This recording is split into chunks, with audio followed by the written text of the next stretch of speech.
And it looks like we're live. Good morning, Good morning. everybody. It is Saturday, August 22nd. Thank you guys so much for being here. I see we've got a few people in the comments already, and I will do my standard check just to make sure for the live stream that you can hear and see us okay. Yeah. Before we get rocking and rolling, if someone wouldn't mind in the comments just letting us know. I know it lags a few seconds, so if you could let us know, and then we will rock and roll and get started.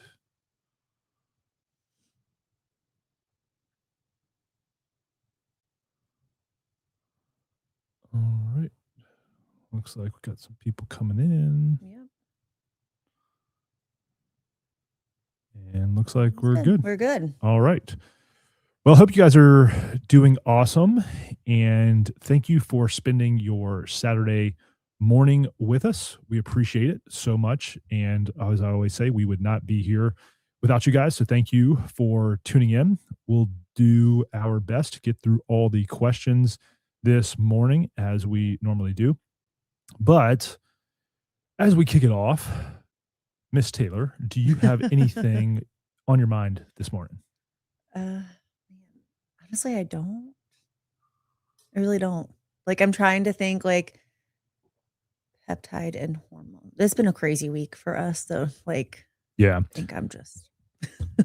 Well, we released the podcast with Stephanie Gambetta yesterday that both of us did with her, and she's awesome. That seemed to get really good feedback. If anything, it was just a reminder for me that by and far, the most underserved market when it comes to the health world is the perimenopause women age group. I guess postmenopause too, but I think the hormonal fluctuations of that age group, I'm just always humbly reminded of, one, the struggle that to go through the hormone shift at that age is, and on top of a lot of women in that phase of life are also going through usually what is like very structural changes, whether it's like transitioning from being a mom to an empty nester, or even just like moving into the different phases of ages of kids or whatever. And you compound that with the hormone change, it definitely can be rough. And I just always a reminder whenever we publish content, because we were talking about that, just how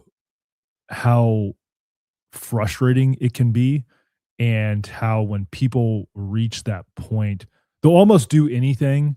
But then also too, the sad part of that is that there's so much out there and people don't really know where to turn. Is it peptides? Is it hormones? Is it a supplement? Is it creatine? Is it whatever? Yeah. And it's just a reminder for that age group how underserved they are, and how much, I wouldn't say that one age group is like my mission because I want to make everyone healthier, but just how much work we have to do in terms of, and I'm not saying by any means that I can fix everyone or anything like that, not even close, but I'm just saying that how much work there is to do in terms of getting good information out there and helping those groups of people. I think we're probably in this next shift over like 10 to 20 years of seeing more people become aware of hormones. Whereas 25 years ago, obviously, especially from the women's side, everyone thought hormones caused cancer and were dangerous.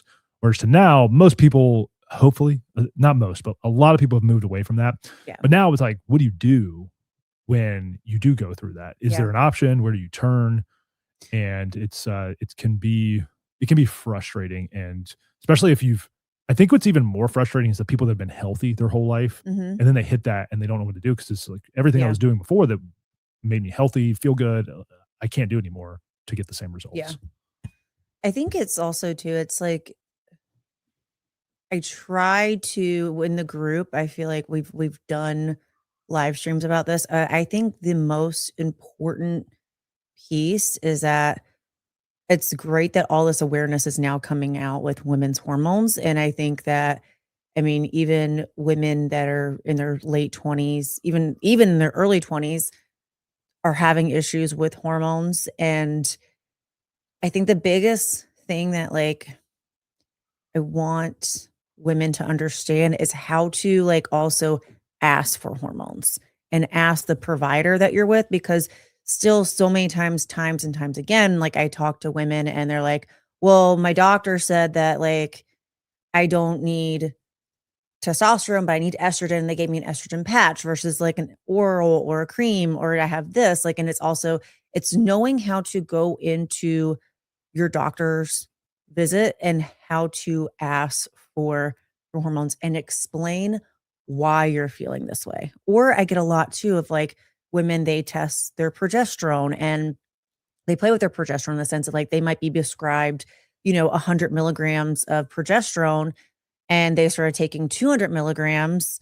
And it's like, well, how do I like tell my doctor I like the 200 better? Like, it's like you have to also know how to communicate with the providers because there's a lot of really great doctors. And it's just knowing how to communicate with them and knowing how to really go in and explain what you're wanting. Cause I've had this happen where, I've had coaching calls with women and, I've coached them on like, okay, and I've written plans like, this is what I want you to ask your provider for.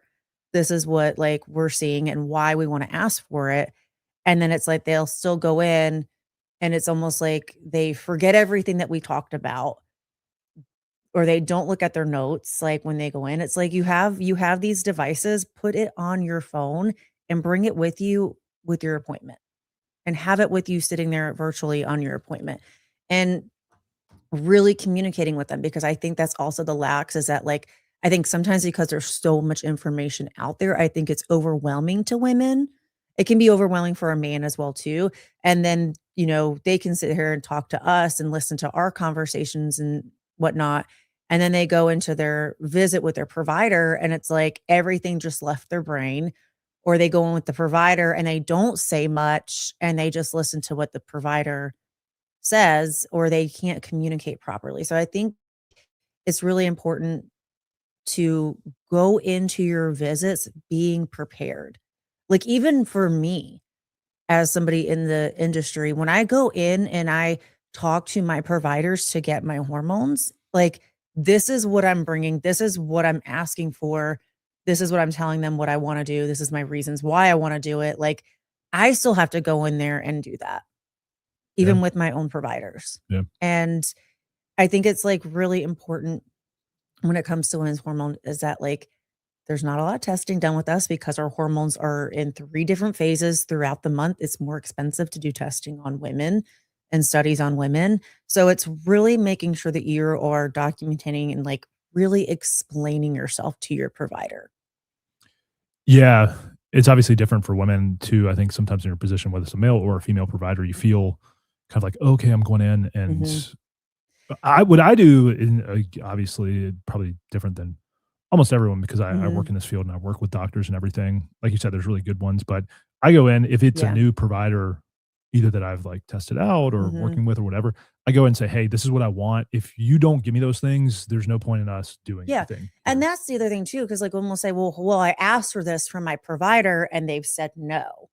Or they've like, they don't want to hear me. And it's like, then you need to find a new provider. That provider is not for you.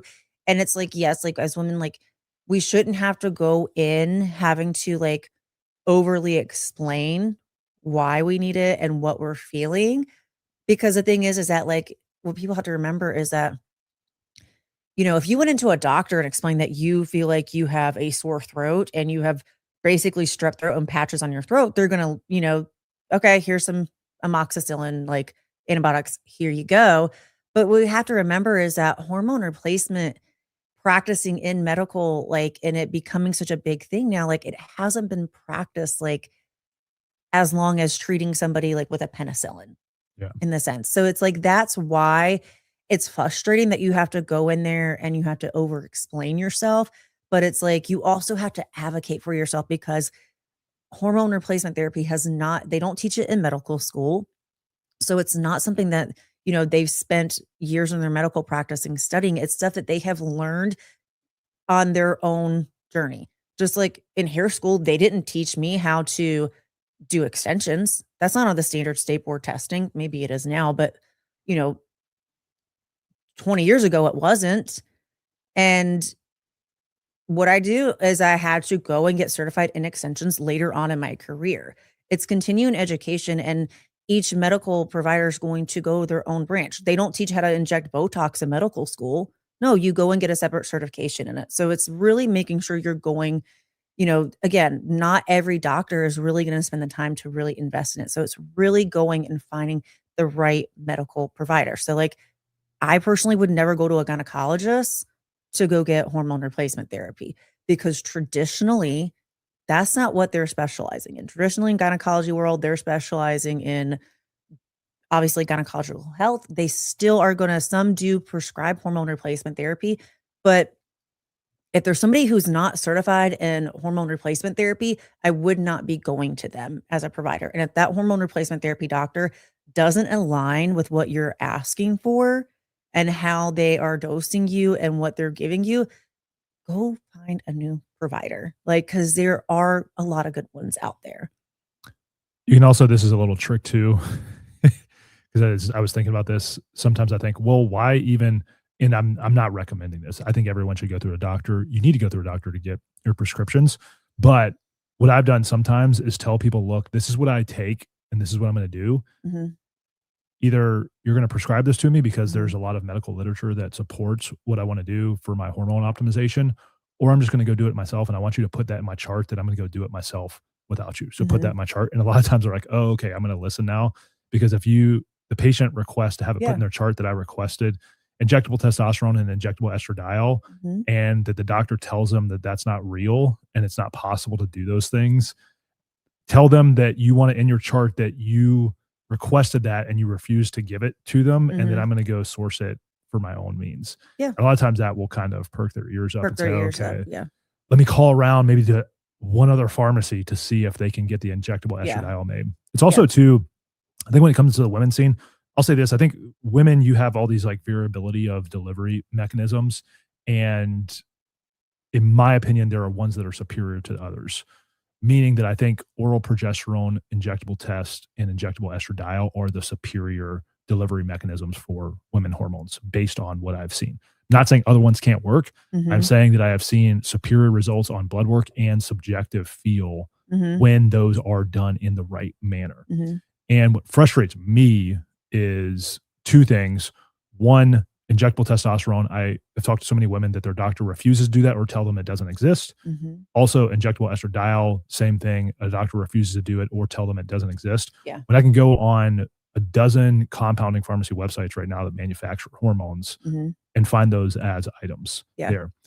And again, I understand there's state variations in terms of like what pharmacies can ship to what states, but pretty much every state there will be a pharmacy that can manufacture those things. It's really just the doctor will not want to. And the reason I say it is because, again, when you see, I'm not saying that I have the gospel truth when it comes to hormone therapy by any means. It's an evolving field of study. That's why it's a practice. Yeah. It's an evolving field of study. But what I do see is people that get superior results with those things. And it's hard for me to not say, why would everyone not do that if I'm seeing a repeated pattern of success with those things? And again, I understand and realize that that's not going to be everyone's case, especially when it comes to women. Different ages, different life experience, different body types, different genetics, everything goes into it. But it is frustrating because you have a lot of women that are going and demanding these things and they're not getting them. Then they feel frustrated. They don't know where to go. And if you don't have that foundation understanding or feel that you have options, you kind of feel desperate and in despair. It actually kind of inspires me to maybe make like a little booklet of references to medical literature that point in the opposite direction of what the doctor will tell them. For instance, progesterone, there's tons of studies that show that 300 milligrams plus of progesterone nightly for a woman is actually superior. Yeah. And I don't think that's for everyone, but there is a case where 300 milligrams plus of progesterone sometimes is necessary for a woman. Well, There's let's also studies talk about too, like depending on where the woman's at in her cycle, if she still has a cycle. I'm not just talking about like postmenopausal women are different because they don't have a cycle anymore. But I'm just saying, even the fact of a doctor telling a woman that she can't get more than 200 milligrams. Yeah. There's very established medical literature that shows that can be beneficial. Oh, yeah. And that's what's frustrating is because that's an easy thing for a doctor to be like, hey, you want more? Sure. I'll give you more if that's what you want to do and try it out. And you've even done that of like going back and forth and optimizing it. And that's where I get frustrated sometimes. But again, just because of the podcast with Stephanie, and that was kind of the theme of what got released yesterday and some of the feedback and everything we had. It definitely is an underserved market for sure. Yeah, it definitely is. Yeah. Only other thing weighing What's on your mind? it's just business as usual. It does seem like censorship is, it feels like every Yeah. substantial peptide channel on YouTube has been deleted at this point, unless it's a doctor. I feel like it comes like But quarterly. Like there I feel definitely like is it's like there's there's waves waves of it. of censorship for sure. I sense that. We should go back and see like the wave of censorship, like when that happens, then let's go back and see what's happening with the certain pharma companies that are patent a lot of this and own the patents on Oh, trying to own, yeah. see like what like the censor, like how Well, obviously, soon like after like. Yeah, Eli Lilly just sued 6 companies, and the censorship was hand in hand in that. It does seem like there is waves of, okay, this is the agenda of a certain group this week, and Yeah. it kinda goes across business, social media, and everything. For sure, I think there's that. But point being is it is one of those things when you work in this world, you wake up knowing that every day things could go down, Mhm. and it actually changes how you frame it, because every day I'm just so grateful that I have the ability to publish on social media. Yeah. It's funny because a lot of other industries, people are like, how do I grow on social media? Whereas with peptide people, we're just kind of like, how can we stay on social media? Not even grow. I'm much more of the opinion of I would want to remain low key. If I can just have the platforms and be able to get a message out, I'm happy. And the good thing is I have backup systems. So I have my website now and everything where everything gets backed up. And so even if stuff does get deleted, there will always be a place that you can go watch the videos and the content and everything. And in my younger years, I was not as smart to do that because I didn't think anyone cared and was listening. It was just like, oh, no one's going to listen to me because I'm just publishing into the wind on social media. Yeah. But it does seem like censorship. So every day we are grateful to be able to even just have a platform to publish. I wish I had a better answer for people because people ask me, what can I say? What can I not say? And I don't know. I honestly don't know what you can and can't say on social media. There's obviously different platforms, TikTok, Instagram, YouTube, Facebook, whatever. And it's one of those things I really don't know what you can and can't say. I am inclined not to push it when we're talking about the GLPs. People probably notice like I'm a little bit more hesitant to really, really go deep on GLP stuff. And it's not that I'm going to censor myself entirely around that topic, but or not that I'm not going to talk about it, but I'm going to be very, very much just probably not making every video about certain GLPs. And I think that would probably be a wise thing to do. And I just want to stay in my lane. I think too, with my publishing schedule right now, really just focusing on master classes and bringing those. And I realized like that I could get so many more views, which is not my goal if I just talked about GLPs, because obviously fat loss is so hot right now. But I really want to like bored after a while talking. I mean, that's just my problem is like talking about like the same subject over and over. Like if you just made just you videos, have to remember that. I know, but yes, it is, but like it's just like talking about like the same peptide like over. Well, I think when it comes to the GLPs, there are so many there's so many avenues avenues of which you could talk about around them. You could literally just talk about one GLP and have infinite amount of content that would come out of that. But also too, I think that's the difference in our personalities is Taylor's like been there, done that, don't care anymore. Whereas I am much more, I loved school growing up, and I love the practice of knowledge and learning. And I learn so much more when I teach. And so even like, whereas Taylor's like, I've answered that question 100 times. I don't care to answer that anymore. Every time I answer the same question, obviously, like if you get asked 100 questions at the same time, you're like, okay, I've answered this before, or like, hey, refer to this video that I made. But what it does is it forms me of new perspectives on the same thing. And honestly, if there's one insight to the AI tool that I've built, it's that the biggest struggle in the peptide world is reconstitution, procedure, and math. And to me, that's like a refresher of how many new entrants into the peptide world there is. But then also to something that would seem so basic to a veteran user, how much of an obstacle that is to a new user. And whereas Taylor's like, don't ask me that question because I've answered it 100 times.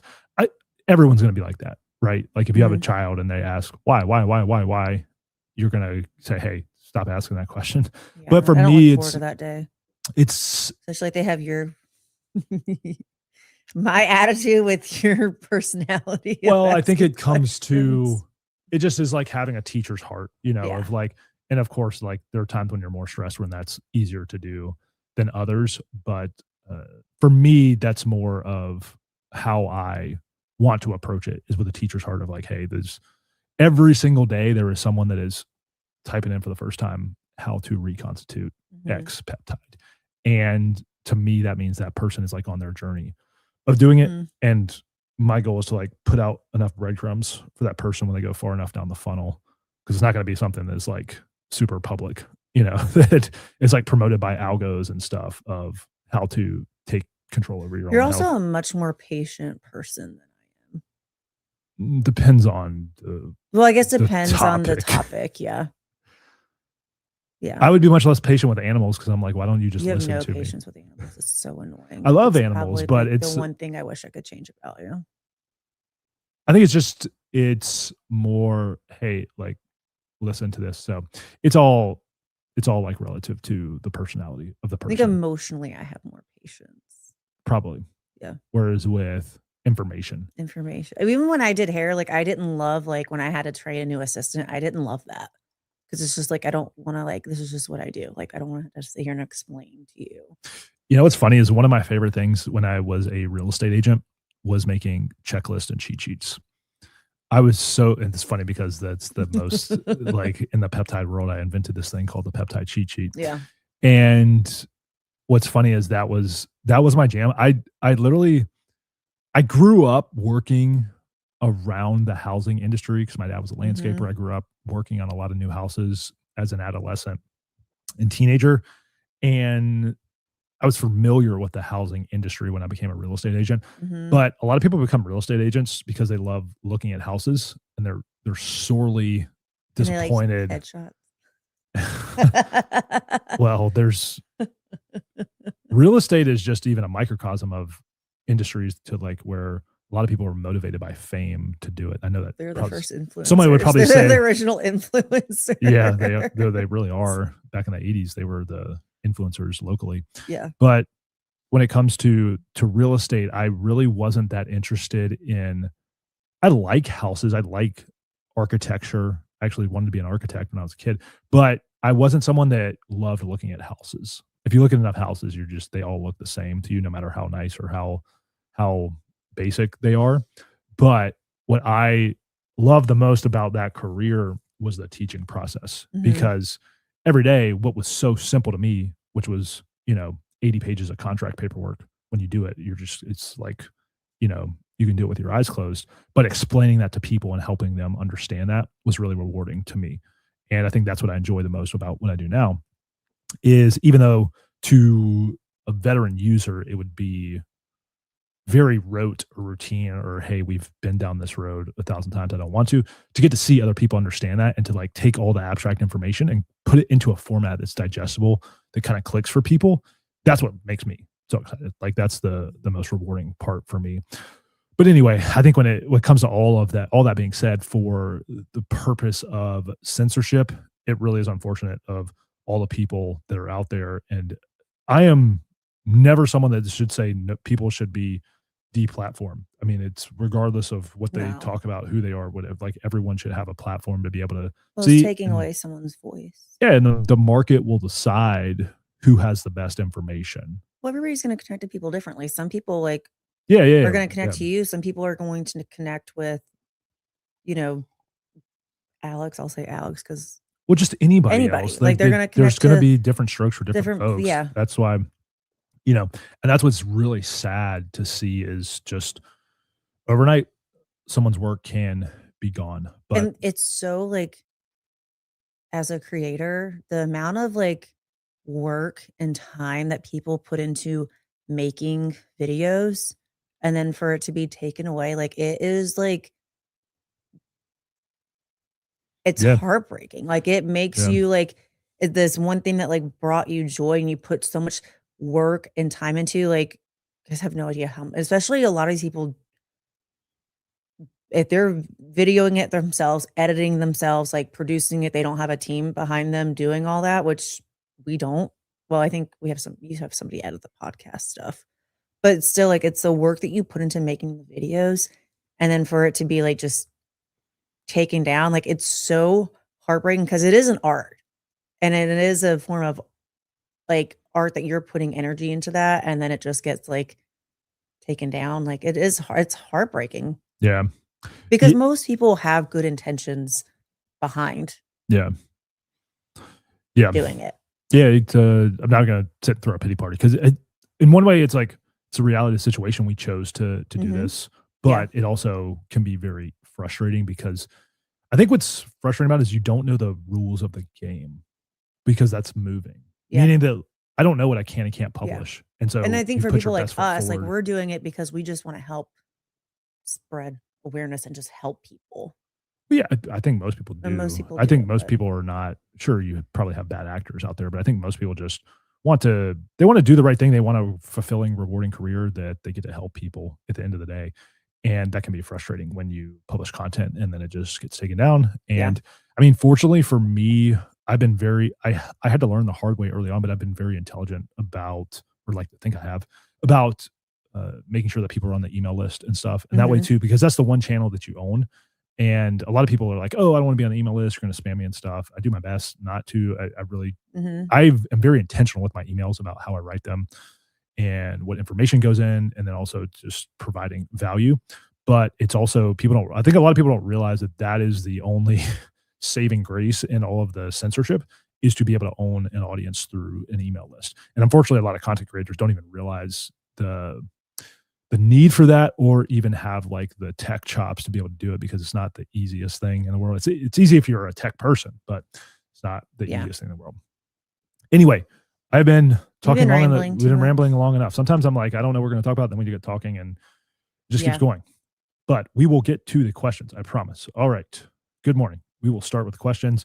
Megan is first. She says, what would you recommend for starting dose of Test-Sip for women? 20 milligrams weekly, split dose. I think it depends on the age of the woman, if she's Mhm. pre, peri, or postmenopause. I think postmenopause, that's a decent dose starting out. I am kind of, Mm. it's a little bit higher. That's high. I would wouldn't be start a I would post be of the though. philosophy most women do well if they start somewhere in like the 5 milligrams total Mhm. weekly, and then they can go up from there. Yeah. Now, some women end up at like 40 per week. Mhm. I would say that's much more like postmenopausal cohort Yeah. because they're not producing anything Mhm. at all, and they'll aromatize more out of that. They could obviously add in estradiol as well. Mhm. But generally speaking, I would say 5 milligrams per week total. You could break that up into a split dose of 2 times, 3 times every day, however you Mhm. want to do it, what's convenient for you. Obviously, the more frequently, usually the better. But I am kind of always like start conservative and then work your way up. Mhm. And some women have to start at 1.5 milligrams per week because they're so androgen sensitive. Some women start at 5, they don't feel anything, Yeah. but that's okay because you have time to ramp it up and then you can go from there. Especially But even with postmenopausal women, like you have to remember too, is that like these hormones have been out of the body for so long, yeah, especially depending on where they're at postmenopausal. You don't want to like add it. You don't want to overwhelm the system too soon. You want to slowly build it back into the system. yeah. Because again, like you're not, especially if you're using this more so for optimization purposes, like you want to like slowly add in and be on the lower dose that like you can be where you're feeling good and you're seeing the results. Yeah. For some women it's 20, some women it's 15, some it's 40. Remember this, especially in the case of a woman, but either man or woman, the side effects from hormones are almost always, not always, almost always in the delta, meaning they're in the change from where you are to where you've now put yourself. Mhm. And I always want people to remember that is Mhm. the acne, the whatever insert X side effect from hormones that Yeah. people don't like. Remember that a lot of the times, not all the time, but a lot of the times, those side effects are as a result of the state change Mhm. between having They nothing balance out. to having a new amount. Yeah. And if you give it time, which is usually over a few month period, Yeah. those will even out once your body Yeah. gets into a therapeutic range And that it you're stable. yeah. And it's always like the first year of hormone replacement therapy is really figuring out dose and delivery methods, the first year of it. And then the first like 90 to 100 days is really introducing it into the system and really finding the right dosing. Yeah. And then it's like really giving your body a full year to really see like all the adjustment changes of what's happened. Yeah. And then also too, I And think people make the mistake of chasing numbers and they're like, oh, I've got to have yeah, this number, so I'm going to do this dose. And it's really, yeah. Or it's, I see it all the time, is like changing delivery method systems like too soon yeah, and changing that up like yeah, every single time. And it's like, you don't yeah. necessarily want to do that because you're not going to, again, like I wouldn't change any delivery, even really method systems really for like 90 days. Yeah, you want to give it time to, like I said, for that window to the body Yeah. to adapt to what it is. Yeah. And then you can go from there. Mm-hmm. Kimberly says, what's your opinion of Sloop 332 oral versus injectable? I haven't tried the injectable suspended in oil, which apparently is the highest efficacy. Mm-hmm. I have tried a lyophilized version that I got sent from a manufacturer. I felt it, but I can't tell you that milligram for milligram because I was doing the same dosing as the oral. It actually felt the same. Mm-hmm. It's usually not the case when you talk about like same compound, different delivery. But in my experience, I felt it, but it wasn't any different from taking wasn't the any oral. different than the oral. Yeah. In my experience. And Which so I think obviously in that case, like the oral is probably easier. I would say that I've been trying the 915 because that's making the rounds now. I did that for a few weeks. And I would say it's better than the 332. Seemed like more at a lower dose, better results with less burnout feeling. So I did that for 4 weeks, and right now I'm taking humanin as part of like my mitochondria rotation. Humanin is also great for fertility too, as we're working on trying to conceive. And so I've moved from Sloop to humanin. Humanin's good. I can't. You know what's interesting is humanin. I have been taking 2 milligrams per day right now, and you really don't feel humanin as much as you would like an SS31 or a MOTS-c in my experience. But with humanin, I did notice the other day that when I was lifting and then I was like riding my bike and doing HIIT on my bike through the neighborhood, and I was like, well, I'm kind of going hypo right now, which humanin that's one of the things that improves insulin sensitivity. And I would say, I mean, I usually feel really good mentally, but this is the first full week on it. I feel really good from a cognitive standpoint. And humanin is like much more expressed in the brain and heart tissue. And I think if anything, it probably has like a slight edge there around neuroprotection compared to SS31 or MOTS-c. But good stuff. But yeah, Sloop, I think the 915 probably will end up being a little bit better. Not like substantially better, but it was good stuff. Just going through. Next question. Lisa says, what is the best form of each hormone for a 67-year-old, 12-year-old postmenopausal woman? Has never been on hormones. Very hard to find a doctor that is comfortable and cooperative. My recommendation, Lisa, would be, and this is where it probably gets taken out of context sometimes. I think if this is you, if it's at your age, considering you've been postmenopausal for 12 years, again, this is not medical advice, check with your doctor and everything. But what I've seen work best is starting injectable testosterone around that 5 milligrams per week with 200 milligrams of progesterone. That would kind of be like the stock starting kit. And what I would do is over a period of 1 to 2 months, assess response, see how much you can play with the testosterone dose. What I like to do is see how you feel at that dose and then take it up to the point where you feel good, but also we're not getting masculinizing side effects. And what you'll do from there is say, okay, maybe that's 10 milligrams per week, 12 milligrams per week, whatever. 20 milligrams per milliliter. Maybe out of a concentration of 20 milligrams per milliliter. Yes, you don't want 200 milligrams per milliliter. Or 100 milligrams. Or even 100, because those are more designed for men. Women would have a concentration made from the pharmacy of 20 milligrams per milliliter. But what I see works best is introducing the testosterone first, having that window where you assess what dose ends up being good for you. And What's then that window?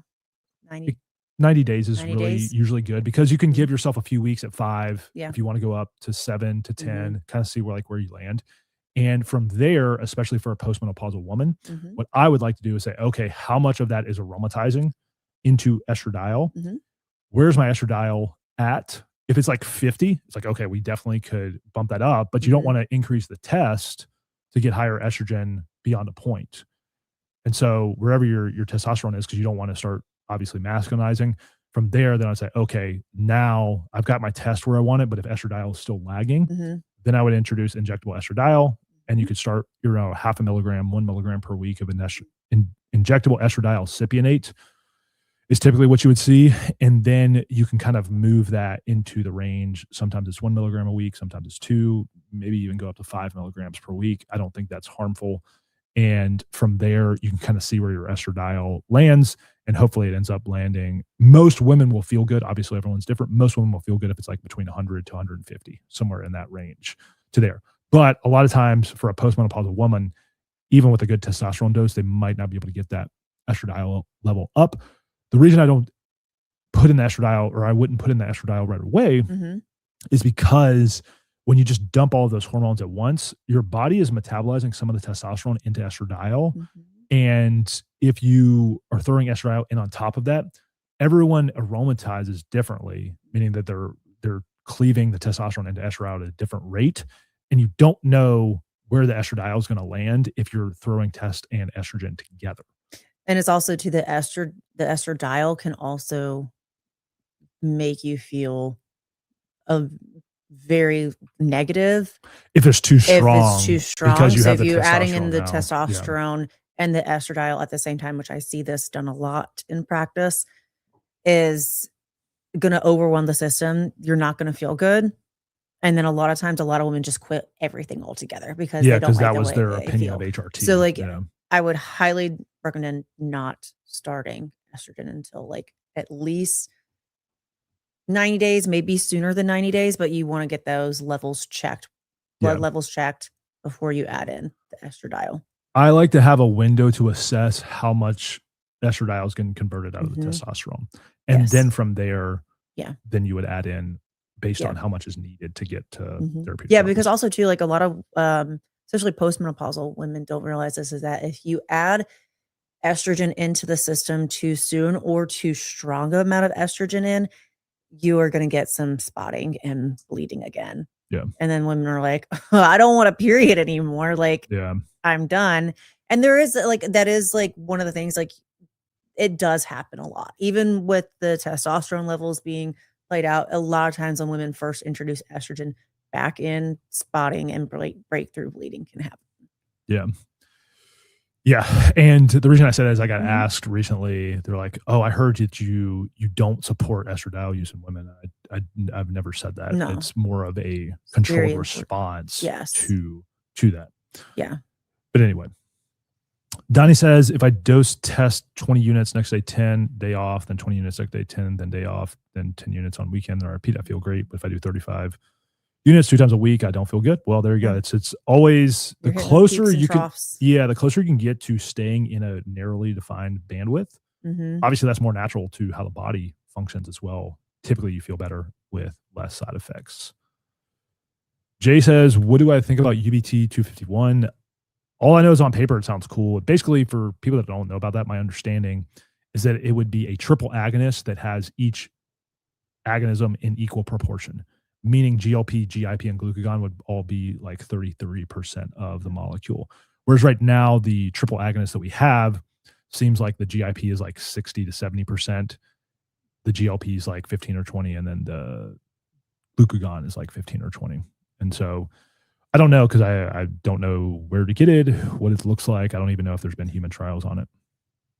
What if you had less GLP and more higher probably have glucagon and probably have less appetite suppression? Because the GIP doesn't. Not GIP. What if you had more GIP, more glucagon, and less GL? Yeah, GLP? you'd have less appetite suppression. Would be the transitive property.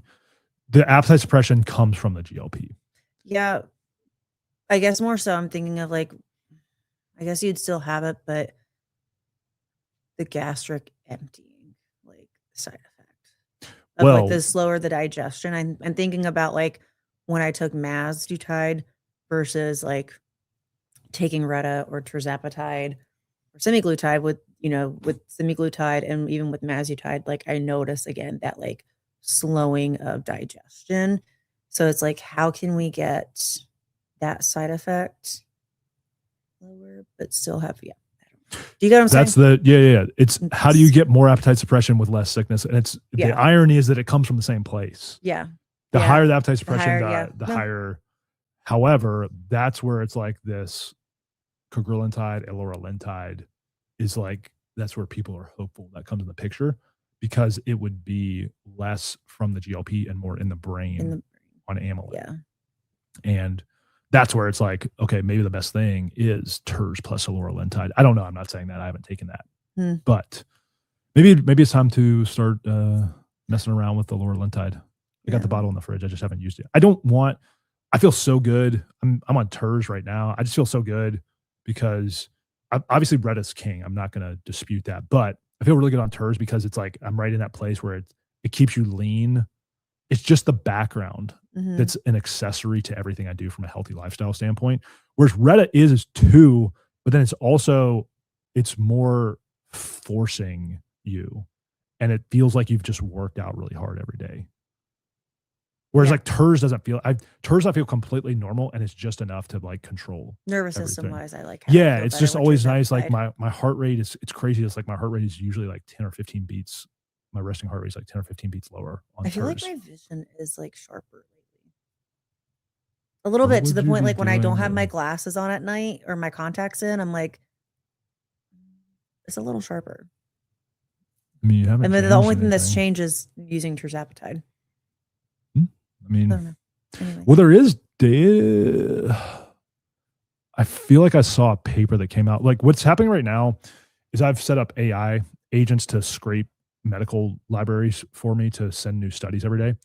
And what's happening right now is like every single day, there's new studies that come out around GLPs and these ancillary benefits, which is pretty cool. Like there was one this week that came out with semaglutide. It's a meta-analysis of 13,000 psychiatric patients, like schizophrenia, bipolar disorder. And semaglutide was one of the strongest medications that mitigated the side effects of psychiatric disorder, which is pretty cool. Like meaning that it helped people that had psychiatric disorders. And what's interesting is that like now there's like all these data points coming out of analyses being done of GLPs in X condition, cigarette smoking, alcohol abuse disorder, all these things, which is really interesting. And I think we will continue to see happen. But to the eye health, I feel like I saw one that came out that like looked at something with eye health and Terz around that being beneficial. But anyway, not throwing shade at Retta by any means, but I'm just like going back and forth. And, you know, I think obviously people can combo them, however, and you can kind of control the proportion of how you get that. But it's so hard because everyone's different. Everyone has like a different situation that, you know, they're trying to do. And honestly, everyone always wants to be more ripped. But if I'm being honest with myself, I probably don't want to be much leaner than I am right now, just for the sake of fertility, overall health, and everything. What's wrong? Nothing. Was there a weird? No, yeah. We're good. Go ahead. Next question. Donnie says, unfortunately, provider wants me 2 times a week around my labs. Why? Because doctors, not all, some doctors only care about you being in a normal reference range, so that when they get audited or reviewed or whatever, that no one sits outside that, and they can say that they treated everyone the same and everyone looks good and business goes on.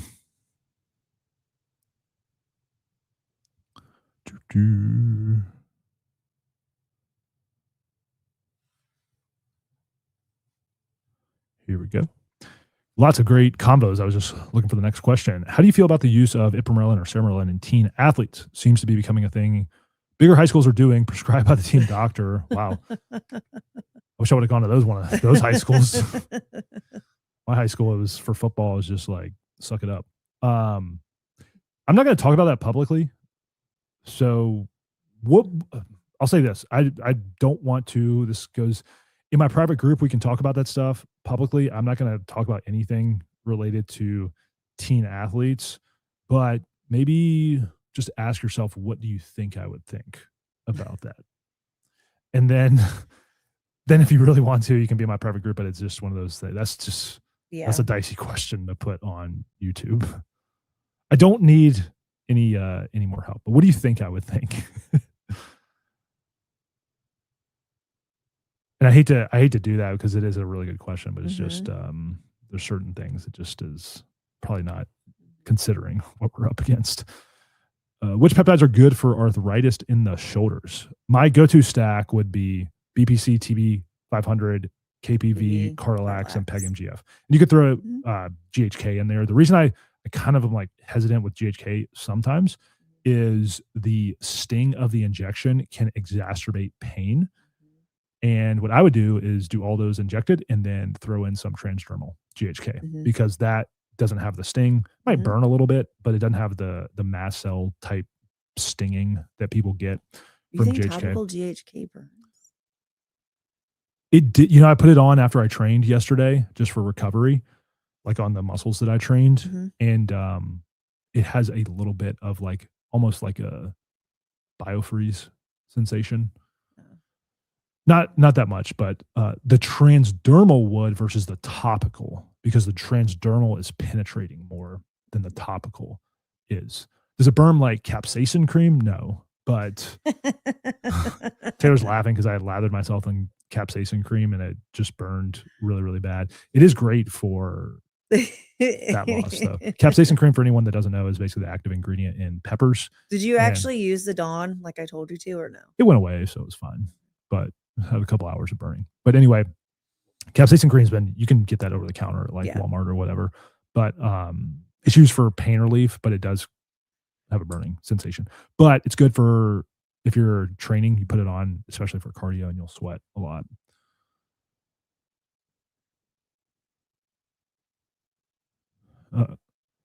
Becky says, my regular MD told me if my test level goes over 70, I'm going to get acne, aggression, clitoral growth, and facial hair. Not in my experience, but kudos to them for really caring about you. If that's your total, if they're talking about total versus free, that's a different conversation. It would probably be It's total because total. that's the top of the reference range. Yeah. And so they say, oh, if you're outside the reference range, you're going to turn into a man. I know several women that have a total testosterone of 500 and they don't have 1 ounce of masculine side effects on them. Everyone's different, but Devin says thoughts on ivermectin and Finben or albendazole. Just started 30 milligrams ivermectin, 400 times 2 albendazole daily. I think it's great. I think it's great for a parasite cleanse. I don't think you need to do that all the time if you're healthy, but I really like ivermectin. If you feel like you're getting sick or you're sick, obviously it's antimicrobial. Topical ivermectin is great for acne, great for cleaning out parasites and everything. So I like it. Dina says, started injectable testosterone yesterday. How can I do this more comfortably? I used an insulin needle. It was hard to push the plunger on the syringe and the injection site was itchy.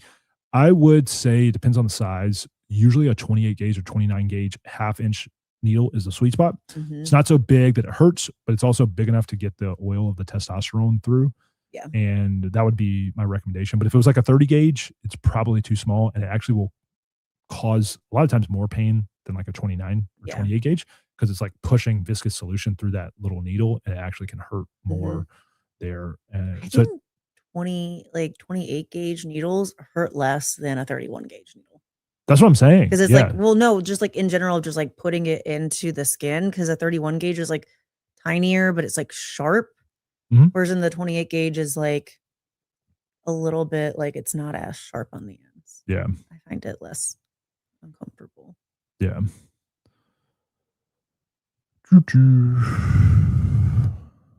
Laura says, on your podcast yesterday with Stephanie, I thought you mentioned that you would start someone on a GR, growth hormone releasing peptide before starting them HGH. I'm wondering why I wanted to go straight to the HGH.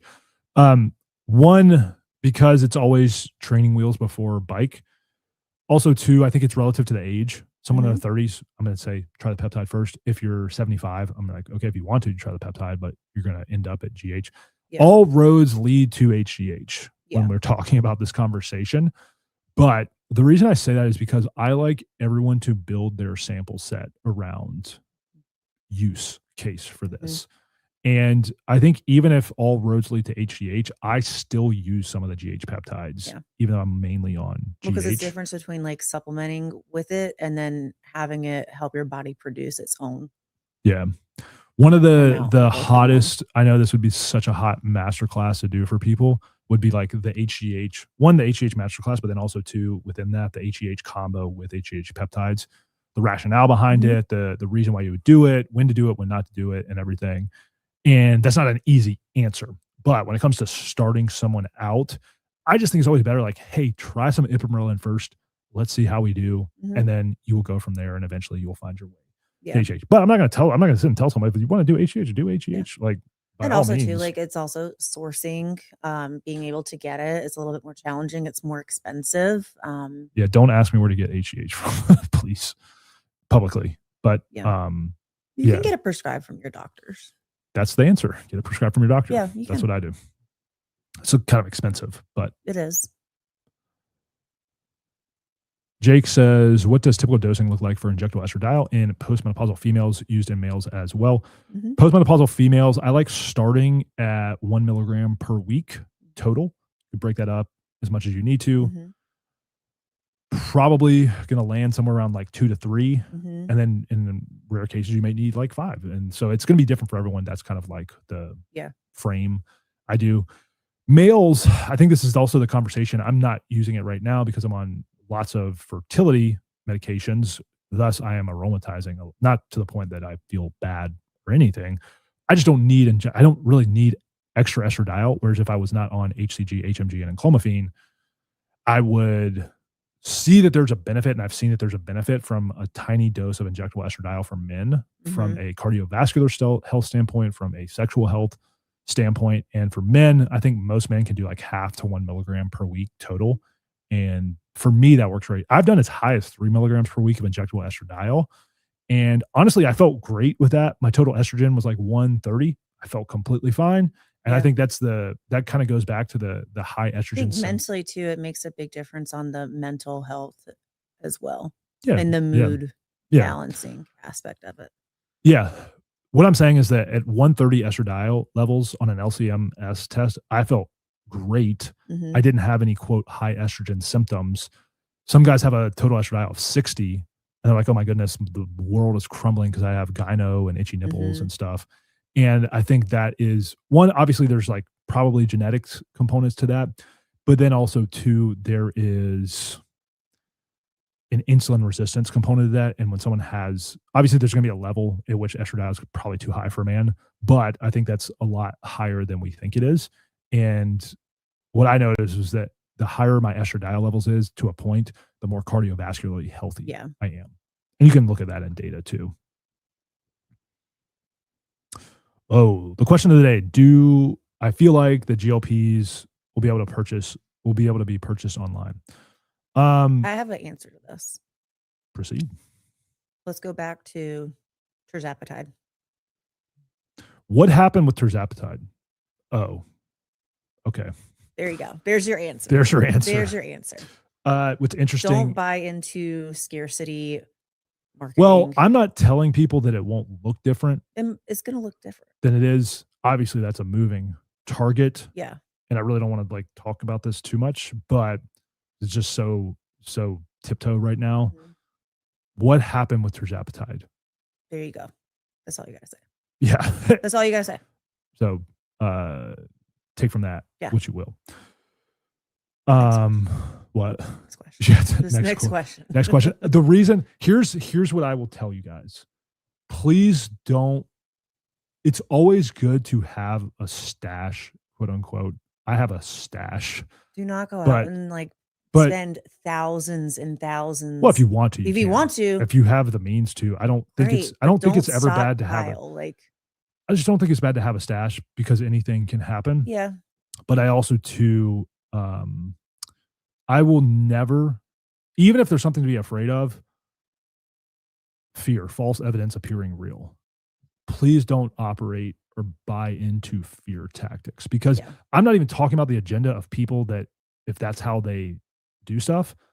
I'm just saying for me, I don't operate from a place of fear. Yeah, as in an evolving landscape. Yeah, of course. Like, do we have to be smart about how we do this? Of course. But please just don't operate from a place of fear because there's always a way. And again, evolving landscape, things will change. But that's all I'll say. Yeah. Here's a great question from Donnie. Your opinion on somatropin around food, dose on an empty stomach, don't eat after. In general, HGH, GRP, GRH disrupt my sleep. I think growth hormone itself is much less relevant to whether or not you're fasted or fed. The peptides are very relevant because they're getting into circulation and needing to cross the blood-brain barrier to carry out their effect. And we want insulin levels to be low when we're doing that. With growth hormone, we're not relying on that same mechanism, and we're just injecting the hormone, and then the liver is going to turn into IGF-1. I think growth hormone probably works better if you're fasted, as do a lot of things, but I don't think it's as relevant, meaning that I've taken growth hormone with food and I still get the effects. Peptides, not so much though. Like it's very much more relevant to how fast or fed you are around that. But yeah, if they do disrupt your sleep, some people do better in the morning with them, and you can absolutely do in the morning with those, whether it's the HGH or GH peptides. Rebecca says, tried Wolverine from some day 3-4, felt floored, itchy throat, flushed, and slight numbness in lips, but felt amazed. How could I proceed? I'm 53, 115 pounds, clean, living. I mean, you could always just do KPV. If by Wolverine you mean BPC and TB, you could always do KPV or KPV and GHK and then go back and forth between those. A lot of times the effects will be very similar practically in terms of how you feel. Obviously, there's use cases for all of those for different things. But anyway, 19 Yap says, I absolutely love the AI tool. Can ask anything and get the answer right away instead of trying to search for it. Thank you. That means it's working as intended. I actually built this week because I'd gotten some like people saying there's like sometimes if you bang around on it hard enough, you'll probably find some stuff that doesn't work just because it's an AI tool. So it's going to make mistakes sometimes. And that's why it's the big yellow letters. It says AI makes mistakes, but there is a report an error option underneath every response now. So if something does come back and you're like, hey, that doesn't sound right or it's not right, please do that and then send the error report. So that like feeds into it.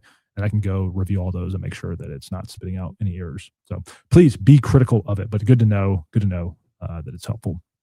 That was my intent. Dawn says, I remember of Axion, love it. 2 questions. First, I'm meeting with my functional doctor Monday. Discuss estradiol. My body's not handling it well, causes of bleeding and other issues.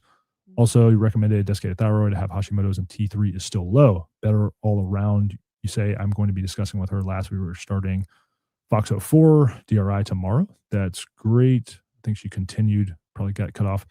The 6 day 3 milligram every other day. We're wondering if you could still do the 8-week 2.5 milligram once a week protocol. We may consider this on the second go round 3 to 4 months later. I think it's really, to me, probably just more of a cycle for FOXO4 is around 10 milligrams. Whether you want to do 1 milligrams a day for 10 days, whether you want to do 3 milligrams a day every other day for 6 days. I guess would that be 9 if you're doing it, if that's the way I'm interpreting it. Or 2.5 milligrams once a week for 8 weeks. I guess that would obviously be 20 milligrams of exposure, which is probably fine. But yeah, it's just how you want to do it. I will say like FOXO4 is basically a senescent cell cleanser. And so it's removing senescent cells. So typically get some flu-like symptoms. With that, some people it's not so bad. Some people get like bedridden flu-like symptoms. It's kind of like similar to like a Herx reaction or the flu. And I would say, it's kind of up to you how you want to do it. My experience, like the best way to start is 1 milligrams a day for 10 days. And that's usually like very easy to do. But I would play with it and just see how you respond to it. I don't think there's those levels and doses, there's probably a right or wrong way to do it. And then she says, second stage of mitochondria work along with ipamorelin, testosterone for her husband. Thoughts on all, please. I think that's great. Just making sure. I think for the Hashimoto's, desiccated thyroid is probably going to be the best option, but you could still add in thymosin alpha 1 and KPV and some LL37 potentially to benefit those as well. Also, the thyroid bioregulator, sometimes selenium, 200 micrograms a day of selenium can be beneficial too. We need more selenium. Yeah, no, we need to order some more. Get on that today. Frank says, want to microdose TERS and Red at the same time. It's not up. There you go. That was weird. Maybe it lagged because it came, like I clicked it, but it might not have came up right away. Frank says, want to microdose TERS and Red at the same time, maybe stagger doses within the week. Expect any sleep disturbances at 5 or 0.5 milligrams weekly of Retta. Depends on the person. Some people, yes. Yeah. I'd say that dose probably less likely for sure until your body gets accustomed to it, but you never know. The best you can do is to supplement the heck out of magnesium and minerals.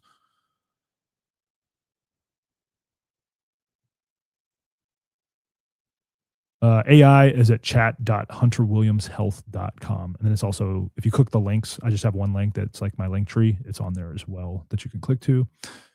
Do I ever think SB01 will ever show up on gray market despite Spine Biopharma's trial failing to meet the primary endpoint? I don't know. Probably it's just a demand thing. Wherever there's demand, there will be a supply. Rick says, my PCP didn't want to prescribe me tests because I was in range, so I exercised my sovereignty and got it from a legit clinic. Baffle me. Yeah. It's all outside. At the end of the day, like so much of this is about sovereignty and what you will and will not tolerate. Frank says, what is the ultimate recovery protocol? Wolverine plus KPV. What additional would you add in or any supplements too? Kind of like I was saying earlier, BPC, TB, KPV, Cardilax, and PEG MGF. Those are like, if you can do that. There's some cases where ARA 290 could be beneficial. It's a nerve issue, but usually those are kind of the go-to. And then obviously too, on top of that, if you had some HGH or an HGH peptide, it's going to enhance everything else too. Experience with Go BHB exogenous ketones. I've tried I don't know what that means. And he just said no free ads. The one I've used is, what are those ketones called? I'm like blanking on the name. You can get them at Vitamin Shop. They're at the thing in Vitamin Shop. That's where I've gotten them from before. Why am I blanking on the name? I can't think of it, but they're in Vitamin Shop. They're probably the better tasting ones out of all of them, although they still don't taste good. Ketone IQ. Yeah. That's the name of it. Ketone IQ. Those are the ones I've used, and I do like them. I should have taken one. They're really good just for like take brain those more energy. than like taking nicotine, which I'm trying. Like it's I don't use nicotine like daily or anything. I get like that, they have the ketones with caffeine in them. I get the ones without caffeine because like if I'm taking them in the afternoon, I don't want caffeine. But it's like it is like having another cup of coffee without the downsides of that. Same thing if like you wanted to use nicotine or whatever. Now, if you really want to get crazy, do caffeine, nicotine, and ketones, boom, you will be modafinil. I'm not a user of modafinil, but we're not modafinil. Never used it. Yeah. I'm scared of it.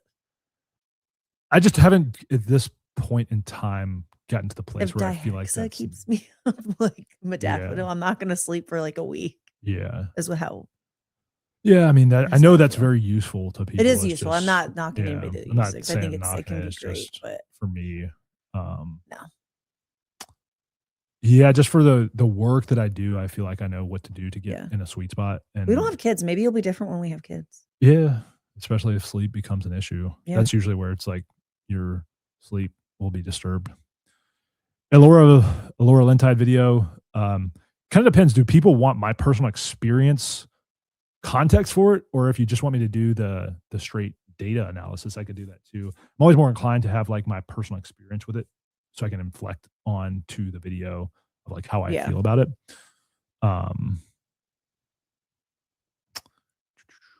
This is a good question because like everyone, when people get censored, they're like, "Oh, just go to Rumble." Here's the issue with that: is one, there's like very low consumption of this material on Rumble. So Rumble and my research is much more of like a political place that people go and they're talking politics and stuff, which is cool. Like I'm all for free speech. And if you want to talk about politics, well, I'm just saying it's not, what I'm saying is that with Rumble, so the thing YouTube is a cruel master, but the thing about YouTube is it's really good at finding the people that want your content. It is. You're not going to get that from Rumble. No. You can, what I'm saying is that like, I could go on Rumble and I could take the people that already follow me and put them on Rumble. But why don't I just do that on my own website? Because if I'm taking them there myself, like what I'm saying is like Rumble is not going to give me any added discovery as a content creator that I wouldn't have already had myself. Yeah, sure, it's a place to have your videos, but I can host my videos myself. Now I understand like a lot of people are not going to have the tech chops to be able to do that because it does take some knowledge and work to do that. But it's kind of the same thing with like Substack. I think Substack's great. It doesn't seem like they're censoring people, but like, why would I bring my email list to Substack that I'm growing myself? Like I would just be bringing people to Substack. It's not going to help me necessarily with discovery to get more people to hear the message, if that makes sense. Yeah. But I just think Substack is very aesthetically unpleasing. Like, I wish it was more aesthetically pleasing from a design standpoint. but maybe it was intentionally designed like that for people of a certain like avatar, like a certain niche of No, people. I'm not hating on Substack. Like, no, I'm just saying, like, I know what you're saying. It's like, good. I just like wish it was more. I think they went for like the aesthetically- more academic approach to it rather than like Instagram is like the neurodivergent people. Like me, I don't like it as much. yeah, I mean, I I'm don't just saying really aesthetically, I wish it was better, but I guess that's what vlog pages are. For me, blogs are Substack, the people that I follow on Substack are people that I was on their email list anyway, and they just went there. And that's where I'm Yeah. like, why would I take all my stuff to Substack? No, I agree. Not to get discovery from them and then bring them a bunch of traffic when I can do that myself. Yeah. You know? Well, I think there's just more so the strategy. It's like, yeah, it's really just like be on all of them is kind of the Yeah. answer. Also, too, one thing I really, really want to do, I'll also say this right now. If anyone is out there and they can build a clips channel and you're a video editor and want to build a clips channel for me, what I want video editor, please send us a message. Yeah, if you're a video editor, send us a message. I want to build a clips channel. It's like a second channel that I just take like 15-minute clips out of these that are topical. So like when we talk about something for like 10 minutes, cut that into a video, title that video, and then put it on a new channel. And I think that would do really well also too with censorship. I would have it like set completely aside so it's not like connected to the main channel. But I think it'd be good too, because a lot of people don't want to watch a 2-hour podcast, but they would listen to a 10-minute video out of the podcast that we do. But anyway, that's on my list to do. There's a hormone expert saying estrogen dosing needs to be higher to match test in females, like 150 to 200 if your T is that high. She even said the deep voice can come from lack of estrogen. I would have a hard time disagreeing with that. And so I think it is all definitely about the ratio. And I think there's a ratio for everyone, male or female, that estrogen needs to confer like protection for the heart, brain, probably for the female too, also for femininity purposes of like voice and everything.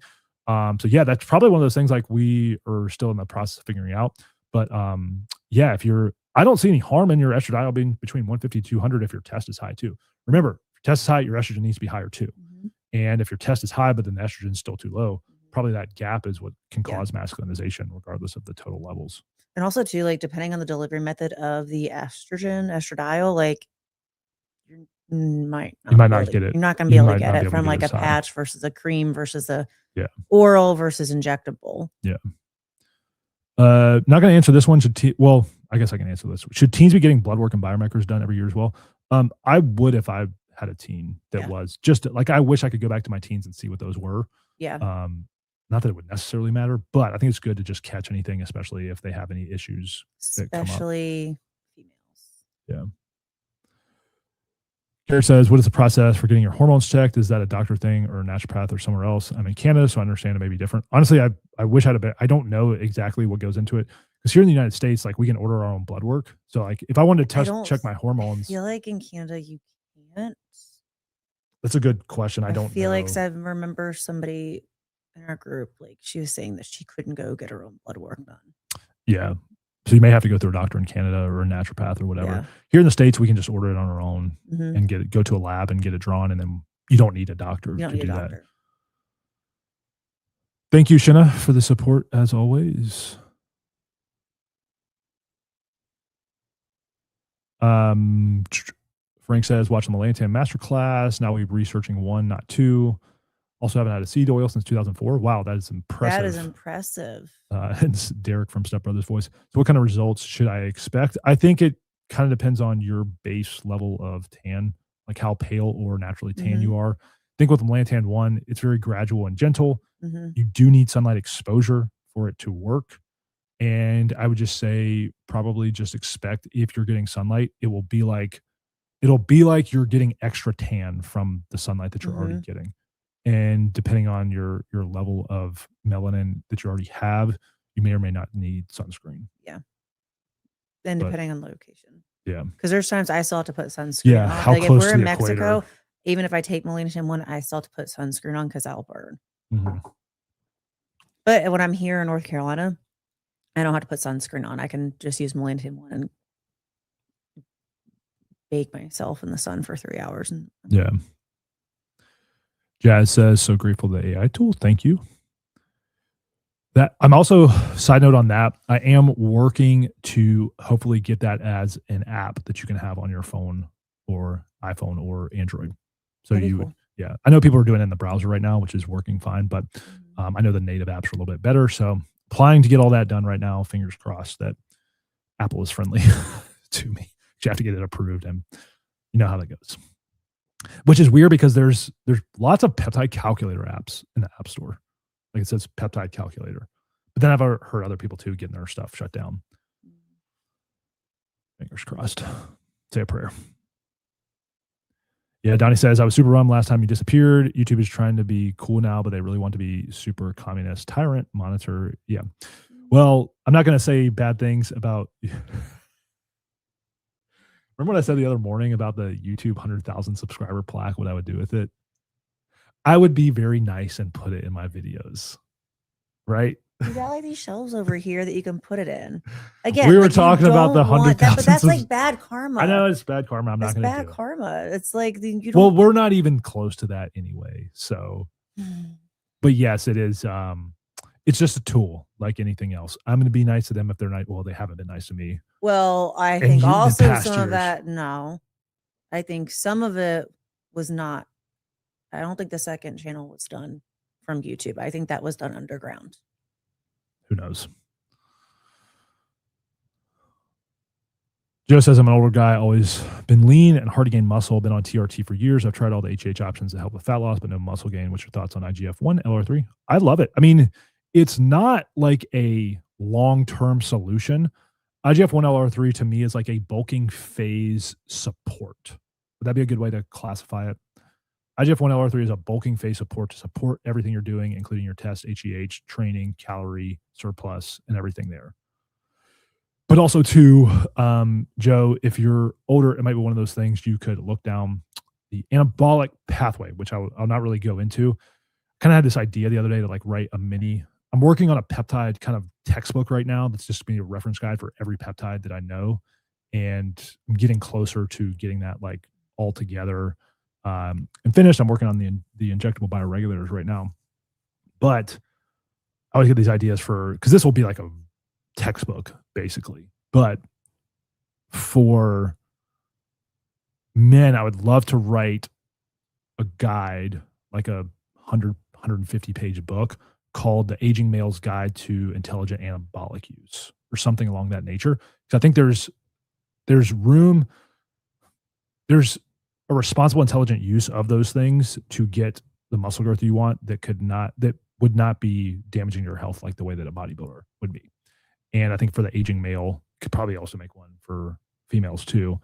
But for the aging male, there is a different framework of how you would do those things as opposed to like the bodybuilding world. And most of the data out there or information is around bodybuilding. Thank you, Rebecca, for the kind words and support. We wouldn't be here without you guys. My dad, who's 84, had a quadruple bypass and he's struggling with anxiety and energy since mitochondrial damage. I'm thinking Clo for him. Thoughts, doing decent right now for sleep. I think that's fine. I would definitely have SS31. And then out of the Clo, the TB500. And if you get thymosin beta 4 instead of TB500, it'd be even better for the heart health after the surgery. Clo's great, but I do think SS31 could be very beneficial for that too. Also, too, that's like one of those things like the last thing your doctor would ever approve of is testosterone, but it actually could be very beneficial because I'm sure with the anxiety, that is probably very much hormone related too, in addition to the medications that he's probably on. If I'm not working out as much, should I cut back on my test sip dose? No injury, but my mom has been in the ICU. If it's a therapeutic dose, I don't think so. Like you just want to be optimized all the time. If anything, it's going to help the fact that you're not working out as much to like retain muscle and keep you healthy. Obviously, you want to work out if possible. But Carlos says, had a GI map, results showing overgrowth in pseudomonas. I started KPV 2 weeks ago, 500 micrograms, BPC 500 micrograms this week. Today I started L37 100 micrograms. Should I start TA1 next? I don't think that would be bad to do. TA1 would be great. It's going to help modulate everything. I would also check out metformin too. That could be beneficial for cleaning the gut. In terms of the channel takedowns, no one in particular, it's just everyone. Like everyone's getting their channel taken down. So, Donnie said, I saw an advertisement for oral cypionate. They claim injectable eventually raises SHBG, locking up free, but oral does nothing if it lowers. I think it would be the other way around. Yeah. I've never seen oral testosterone. I don't even know how that would work because it's like a troche. But it would be, but cypionate, I don't know that you could put that in oral. Maybe they can now. I don't know. Maybe they can. I typically injectable lowers SHBG though over time. So I don't know. Hey guys, I'm starting MK777 this week while I'm cycled off of testosterone. I've been taking 2 milligrams of Testa daily with great results for 16 weeks. What dose of MK would you recommend? I like 10 milligrams, but I've seen people do 20 milligrams and that works for them too. 10 milligrams always worked for me. Improved sleep architecture. I sleep great. Feels like I'm taking 3 IUs of GH in terms of like how it feels. So I would start with 10 and just go from there. Dina says, do I feel that injectable sex hormones are the best? I think so. Yeah. But I know there's a lot of people that disagree. The one thing that I would say too is like, if you talk to doctors, they'll say, well, injectable hormones, especially injectable testosterone, it's going to lower your HDL and potentially raise your HDL, lower your HDL and maybe raise your LDL slightly, which is true compared to the creams. However, it's usually not something that it's not to the point of like being a risk for health. No. It's just like typically you do see a little bit of that. Technically, the creams are more bioidentical because they're not esterified or esterified, whatever the right word is. And so they are more bioidentical, but also too, I wanted creams to work so bad and injections just work better for me. Honestly, the best thing feeling wise is injections plus cream. I'm talking about for a man here is injections plus creams. Like you just feel like, cause you get like the DHT from the cream.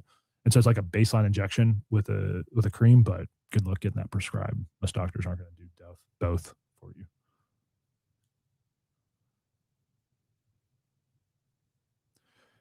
David, this is like the biggest compliment anyone can give me. He said, you're very thoughtful and metered in your content, detailed explanations, both written and verbal, with good chain of logic. And I'm mostly self-educated. Well, thank you. That is one of the highest forms of compliments that anyone could give to me. So thank you. Thank you very much. That means a lot to me. And that's the reason I say this, because like, that's what I want. If I had a vision for how I want my content to be interpreted, it would be that. Like one thing I would talk about this with Taylor is like, I remember when I started making content, I was so like, I had such limiting beliefs around like, would anyone actually like the content that I would create? Because it's not like, I think every content creator has that fear. Well, yeah, any artist, content creator, like whatever it is. But I guess what I'm saying is that when you look at social media, there's this Tower of Babel effect of like, let's say that I wanted to make fitness content. Well, if I want to get views, which is the point of like making content to help people, then I'm going to copy what other people are doing. And then everyone just starts copying each other. And the algorithms have this race to the bottom because they promote the content that drives the most negative emotion from people. And the more and more negative emotion that gets driven, the more addicted people get to the content. And thus the Tower of Babel is that everyone creates content that preys upon negative emotion because it gets more engagement, fear, addiction, whatever. And I was like, well, what if you could make content that was not like that? You're not going to get as many promotions and views and stuff from the algorithm, but it has like a deeper thread of like meaning and purpose. And so you kind of attract more people that vibe with that. Point being is like, if you're out there right now and you feel called to make content, but you feel like, man, social media is just like this cesspit of like everyone just screaming for attention. There's a parallel society in which like you can make it and it doesn't have to be that way. And the reason I say that that's like the highest form of compliment is because like, that's what I was set out to do, is to not make content that was like that. Again, I'm not saying that as a virtue signal, because to each their own, and like everyone that makes content is doing their own thing, but that's like kind of my vision for how I see wanting content to be made. And there's other people, great people out there that do that as well. It's just, you know, it's a weird world out there with social media stuff. Yeah. Holographic culture for sure. Yeah. What's up, Zionic? Good to see you here. Dina says, can you talk about the importance of having more estradiol than estrone on our labs? I'm not clear on the ratios. I've heard 3 times more estradiol than estrone. Full disclosure, I am not well versed in estrone ratios of like which one's good, which one's bad. Obviously, estradiol, which would be E2 on your lab work, is healthy. But there's all these metabolites of estrogen, and some can be positive, some can be negative. And full disclosure, I don't know. So I don't want to say, Dina, something of what I don't know. And I think if you are addressing the concept of estrogen dominance, that's where it's like people conflate the two of like estradiol versus estrones, and ones that could be good or bad. Estradiol is healthy, and you could have like these more like quote unquote negative ones that would stem more from inflammation, and those would express towards more inflammation. So I think the best thing is if you fix the inflammation, then the ratios usually take care of themselves. But again, I don't want to speak on something that I'm not as well versed in. Donnie says, what are the mechanics of so funny. Every time I say Donnie, I just think of my brother-in-law. I know. And this guy's completely unrelated to him, but I'm just like seeing him because like I just hear it in his voice. And these are actually like really good questions that he would probably ask too. He would ask them. He also has a very, I mean, that is a compliment, yeah. Donnie Stevens watching. But yes. What are the mechanics of, and sometimes I think like, is it him like doing it? And it's not. But what are the mechanics of one high dose of cypionate injection being underwhelming, but if you split into 4 or 5, feels nice? It's just because of peaks and troughs. It's like if you were to ride on a road with speed bumps versus ride on a nice paved road. That's the difference. What? I'm laughing because of questions that he's asked. I feel like we've had these conversations with. What if it was? I know. I know it's not. I know it's not. It is funny. Our family doesn't watch our content, although our nephew no, does. our nephew does. I don't know if he's watching. Yeah. Right now, but our nephew does watch, and sometimes his mom will watch. Yeah, who ain't watching my content is my brothers. Probably listen to a Bigfoot podcast somewhere. So that's what I'm gonna do. I'm gonna make a channel. I'm not gonna tell anyone. I'm gonna make a channel. I'm either gonna talk about college football or conspiracies.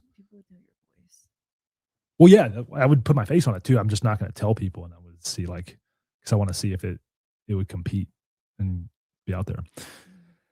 Things to do. Rebecca says, or I think she was just answering Lisa, 6 years postmenopause and find a women's clinic for your annual type care. Yeah, she said it's been a blessing. HRT has been for her.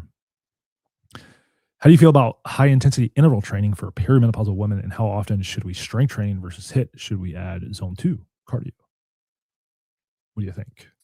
So I think doing HIIT cardio anywhere between at least 2 times a week. You get to 3, even better if you are really trying to get some fat loss off. I would, obviously you don't want to do that fasted. Depending on if like where you're at in your cycle, if it's a rough day hormonally and emotionally, don't do the HIIT because it's going to stress you out more. And then strength training, I would say anywhere between 3 to 4 times a week. Yeah. 5 can be a lot on the nervous system. 6 obviously is too much. That's what I used to do back in the day before Hunter came into my life. But I would say at least like 4 to 3 times a week. If you're trying to actually get growth, I would say train at least 4 times a week. Yeah. It's a balance because you want to do it, but you also don't want to put yourself into cortisol and jail. Sometimes even like with like HIIT cardio, like even doing that like on opposite days from your training session. I've done both where I've done HIIT after training sessions. And that's what I did during my lean out for the wedding, and I looked really good, but like now I feel like nervous system wise, like it's better for me to do those on opposite days from strength training. Yeah. Got to play with it and see. And everyone's going to be different. Everybody's going to be different. And just depends on how it feels in your body. I actually love this. Alma's called me out. She's very correct about this. And I'll give her my reason why, but she says, I see you sometimes recommend Armor MP Thyroid, 30 milligrams as starting point. as a nurse, it concerns me because it's like recommending men start at 50 milligrams a week of testosterone. Very true. Very true. And she says the only thing that happens is that your exogenous production will cut back exactly enough to leave your levels the same. I agree. The reason I would say that is the one thing is that people get heart palpitations sometimes at higher doses and they can't tolerate it because the heart palpitations are so bad.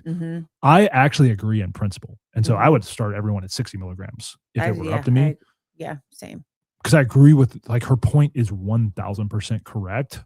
The problem is, and I've seen this from medical providers too, is that when they start them and they have heart palpitations because they're going from 0 to a higher number now and their body can't adapt to it. And so, like, what I say is like, okay, I wouldn't even tell, like, I don't really have like a good starting number. If it was up to me, I would say 60. But then again, like, some people, like, If it was up to me, they take if that. I know the person, I would say like 60 if their nervous system is in check. If I have somebody saying that they're sensitive to everything, they take BPC, they get sensitive, they're sensitive to progesterone, they're sensitive to like everything. Someone's sitting there telling me they're sensitive to everything, I'd start them off on 30 and then work them up to 60. Yeah. But she has a really good point. But she has a good point. Yeah. I would rather people start at 60. And I take 90. So, and that's the sweet spot for me. Yeah. But what I have seen, sometimes. what I have seen is people start at 60, they get heart palpitation. They're like, I'm not doing this anymore. And they stop and then they just write it off altogether. But like, for instance, we've had a lot of people in our group I know, because they've been like sharing in a thread, like they started at 30, they went up to 60, they went up to 90, they went to 120, then they went back down to 90, and now 90 is their sweet spot, or whatever it ends up being. So you got me there, Alma. You're right. So Garrett says, I'm coming on to 8 weeks of test and 2 weeks of IPA. Should I stop test at 12 weeks, then switch to GH for a month and keep IPA? I would say there's no wrong or right answer there. And if you've never done them before, I would say, yeah, that's probably like a good thing to do just to see how your body responds. I would say, Garrett, I can't tell you exactly what to do. I'd say you probably are not going to go wrong in any of those scenarios if you want to. So as far as I see it, there's no like superior way to do it other than just like I said, all roads lead to HGH. Is HGH 191 amino acid peptide the same as HH prescription somatropin? Do they both have the same efficacy and in comparison with Tesa-IPA? Well, yes, HGH is 191 amino acids. So that's the same thing as somatropin. However, there's a difference between prescription and generics. And what you're probably asking me is like, what's the difference between those ones that come in peptide vials, like a peptide, and then which ones come in pens or from a pharmacy? And the difference is usually the, maybe not purity, but the quality, the excipients, the overall aesthetic look that you get. Typically, you're going to look drier and leaner with a prescription one because there's things in there to help it not have as much water retention. Not that you can't get out of a generic, because there's great generics out there that you actually might not have that from. To me, I use pharmaceutical. If I had to use a generic, I would. Fortunately, I can afford to buy the pharmaceutical ones. So yeah, I've taken lots of generics in my life. I think at lower doses, it's probably a very equal effect. As you scale the dose, it kind of branches off in terms of like 4 IUs of a generic versus a pharma, probably going to notice more water retention. But 1 IU, probably going to feel the exact same. And I think like as you scale the dose, that's where the kind of like they'll branch off in terms of the practical effects.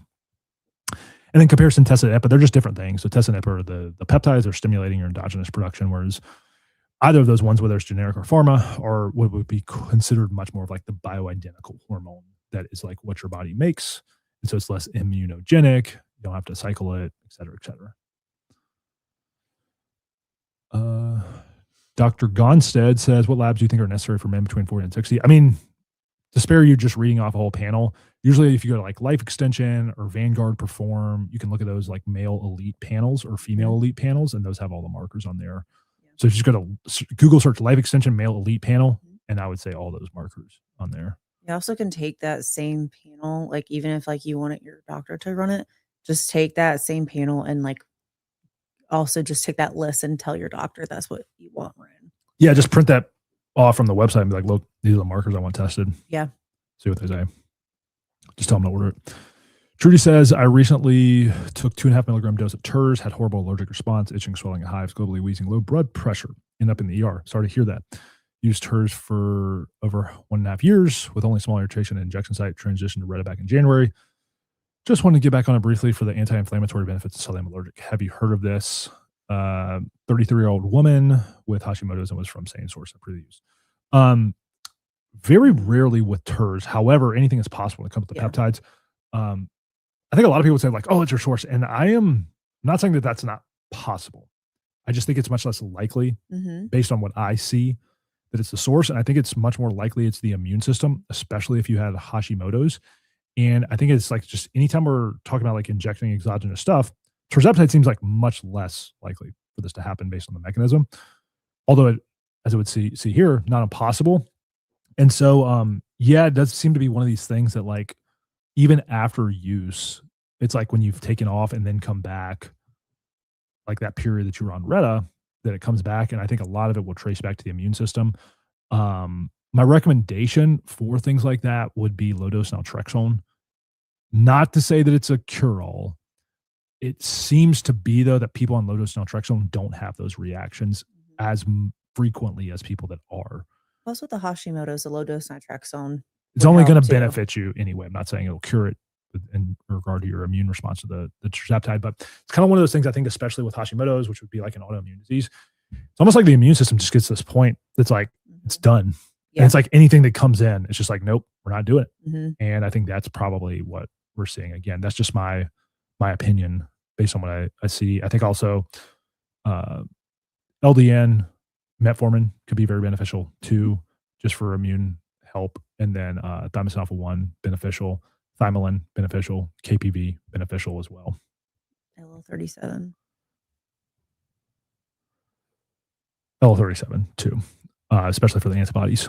Bobby says, if you start a peptide education brand in 2026, what would your roadmap be? Certifications, resource platforms, and staying compliant? Well, I would like to think I could give you a good answer, but that last one, staying compliant, I have no idea. I'm guessing, Bobby, if you meant like for a content creator, it's a hard question because it's one of those things like, I know how I did it, but that doesn't mean that's the only way, because there's like, it's kind of one of those things like in business, there's like infinite ways to do stuff. And so it really comes down to the personality of the person. Obviously, we have the external environment that's like weird right now too, because it's like, what do you do if you want to get customers or grow? Well, social media, that's kind of like the uphill battle that we're all fighting. Certifications, I'm like talking with some people right now that like maybe that's something heading into next year that we have like more validity to with basically like a medical group that would be like have like the medical backing. Because what I can't do is set up a certification and be like, hey, you can get medically certified or even letters behind your name for doing this. But we'll see if that goes anywhere with like doing that, because I think that'd be cool. But it'd also be open to non-medical Yes, you could do it if you're non-medical. Coach. Yeah, you could do it if you're medical, but then also as a health coach, you could take it. It kind of be like a what are they called? Like a designation. I think like people that are similar like, how like World Link is with their hormone replacement therapy. Like, yeah, you get some letters. There's like these governing boards that provide certifications. And then if you're a medical provider, you also can get continuing education. Potentially. Well, that would be like where if you wanted to do it right, you wouldn't do that because you would have non-FDA approved stuff. So you can't get CMEs, but you could do like sections of it that are only FDA approved stuff that you get the CMEs, and then the non-CMEs would be like the non-FDA approved stuff. So there's like a lot of that about it. But anyway, to like the new person starting out, I can't tell you right now. I mean, there's stuff out there you can take. There's A4M, SSRP, all that stuff. You should do all those if you want to and feel like it's worth it. Peptide education brand, I can tell you what I did is I learned peptides myself, or what I thought was like the best uses around peptides.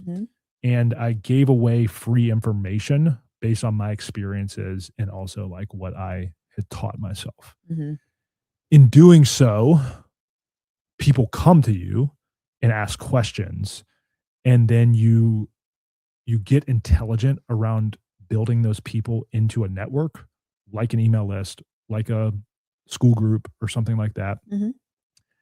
And you just focus on helping people. And especially if you're not a doctor, telling them that you're not a doctor and that you're just like helping with education around it. And I think for any of the content creators out there, I'll say this. I think we're in this phase where there's like, I'm as big of a fan of AI. Obviously, I have an AI tool that I've built with my content, but I'm also not a fan of AI slop. And what I see a lot now is people using AI in a way that's trying to like absolve them of the responsibility of knowing the material that they're teaching or putting out. And what's going to happen, I think, is you're going to see like all this AI slop get dumped to like where people are just like reading script videos or making AI videos and just clogging up the airways with AI slop stuff. Again, I'm not condescending AI. I'm just condescending the use of it in that manner. And then what I think is going to be the counter to that is you're going to have like very raw, unfiltered, unedited type material like we're doing right now. Like there's one thing this is not an AI generated conversation. This is literally people, me and Taylor, with you guys, people just having a conversation. Like this is just a proxy for us that we would do like on a Saturday morning if all you guys could come hang out and do a meetup and have like a circle conversation about this, or if we were like in a seminar room or whatever, and we could just do this live. And so what I think you will see is the people that will do well with any type of education, in this case, peptide education, will be ones that you come across as a real person and you have real domain expertise, even if that's just from your own sample size and base, and you're just able to help solve problems for people. And I'm always like, if there's one thing I'm good at, it's like distilling like what is A to B, like what do I do to get A to B? And at the end of the day, when you look at like education, well, what is the A to B in education? It's teaching somebody something they didn't already know. And if you can put out all that other stuff of like certifications, like all that stuff, and just think, even if all it was you had people's cell phone numbers that you texted them about of like how to learn more about peptides, and you had them in a group chat or a Telegram channel or a WhatsApp group or whatever, what you're doing is you're building a network. And there's infinite possibilities of networks that can be built off of. Meaning like we have our private group, it's a little over 300 people. There are networks already within that private group that have branched off into their own relationships, which to me is like the coolest thing ever. Yeah. To see that like I was able to build a group of people that now there's networks of people inside that have even created their own thing. And I like what I'm saying is that's good. Like that's an amazing thing to see. Yeah. And so to do that, so you like basically start by putting yourself out there, corralling a network, again, if it was emails, phone numbers, Zoom calls, whatever. And then you create this network of people. And then all of a sudden now there's people around the world that are like, hey, I trust so-and-so for information. Yeah. For that. You guys can probably tell you probably didn't even want me to like go this in depth into it. I think about this a lot and think about like the dynamics of how to do this in this like weird environment that we exist within. So anyway, that would be my recommendation is put out free information that is raw, unfiltered, non-scripted, like unscripted, that it doesn't even really have to be personal experience, but like it just is like real of like what you know and see. And then you will attract people that need help around those subjects. And I'm not telling you it's going to happen right away because this is 7 years going on that I've been doing this now. But like what will happen is that when you demonstrate your authority to other people and help them, there's ripple effects for that. So anyway, probably longer than anyone wanted to hear. Yeah. I know it's longer than Taylor wanted to hear. No, it's just we talk about this a lot because obviously this is like our mission. This is like what's so exciting for me is that like when I think about like what I want to do, this is what I want to do forever, and like especially for Taylor and I as a family, and hopefully with kids and everything in the future of like I want it to be like that. So Jim says thoughts on using 9 MBBC Tuesday, Thursday, Saturday, and new peptide dihexa on Monday, Wednesday, Friday, or run them on separate protocols. That's like a tough one because everyone is so like I don't want to sit here and say this because then everyone's going to take and be like, oh, that's the protocol I'm going to do. If that is what works for you, I don't see anything that would lead me to say that's a bad idea. However, that might be too much for someone, especially considering the 9 MEBC is going to drive dopamine. However, for the right person, that could be efficacious. And so I just don't around nootropic stuff. Obviously, people know I think nootropics is so like it really is going to be more customizable to the individual on what's going to like keep them focus and what's going to be too much. That like nootropics is so individualized. Yeah. One thing I would think about too is the 9-MeBC. That's much more for like dopamine function restoration. So if you have like, could be a brain injury, could just be like dopamine dysfunction, dopamine overload, whatever.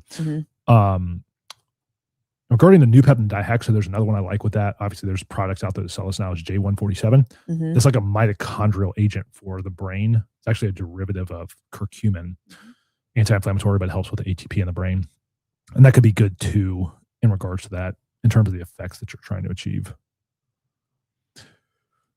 Donnie says, with HGH, it raises your blood glucose levels, right? Could MOTS-c help counter this? Also, what are some good counters to this? I never get on beyond 2.5 IUs. Lean more on the longevity side. Well, I'll say this, in isolation, HGH, yes, it will raise your blood sugar. However, the first counters that are lifestyle, right? So healthy lifestyle, insulin-controlled lifestyle, all those things, training, cardio, that's going to be your first thing.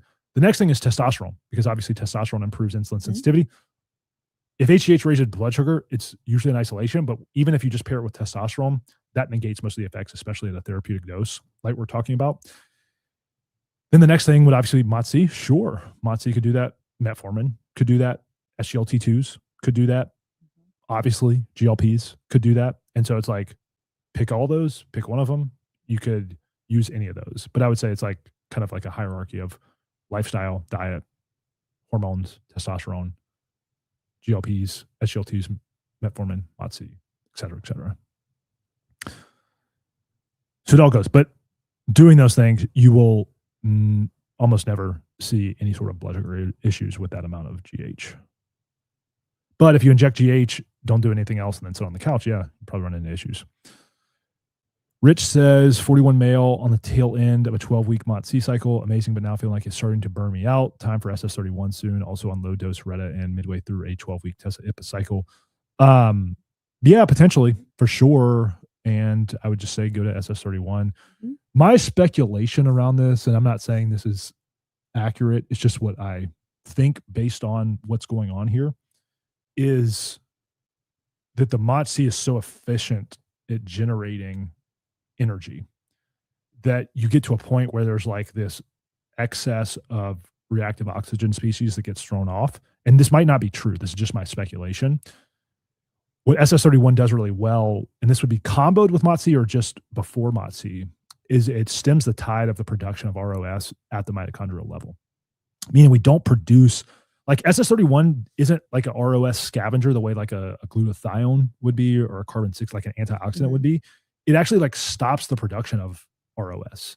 And so it's like a filter on your exhaust. It's not cleaning out the exhaust, it's like a filter on the exhaust.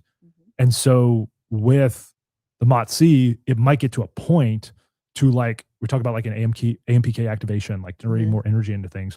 Like it could just be to the point where it's like generated so much energy that you're feeling fatigued. The same way, think about it, the simplest. 12 weeks is it's a long time. Long time. Yeah, 3 months to be on it. And it's like, think about if you were taking an exercise mimetic, which is MOTS-c, you're inducing a state of exercise for that long. And so you're probably going to get to a point where that feels like a little bit of a burnout, which is why I like cycling it. Can't recover.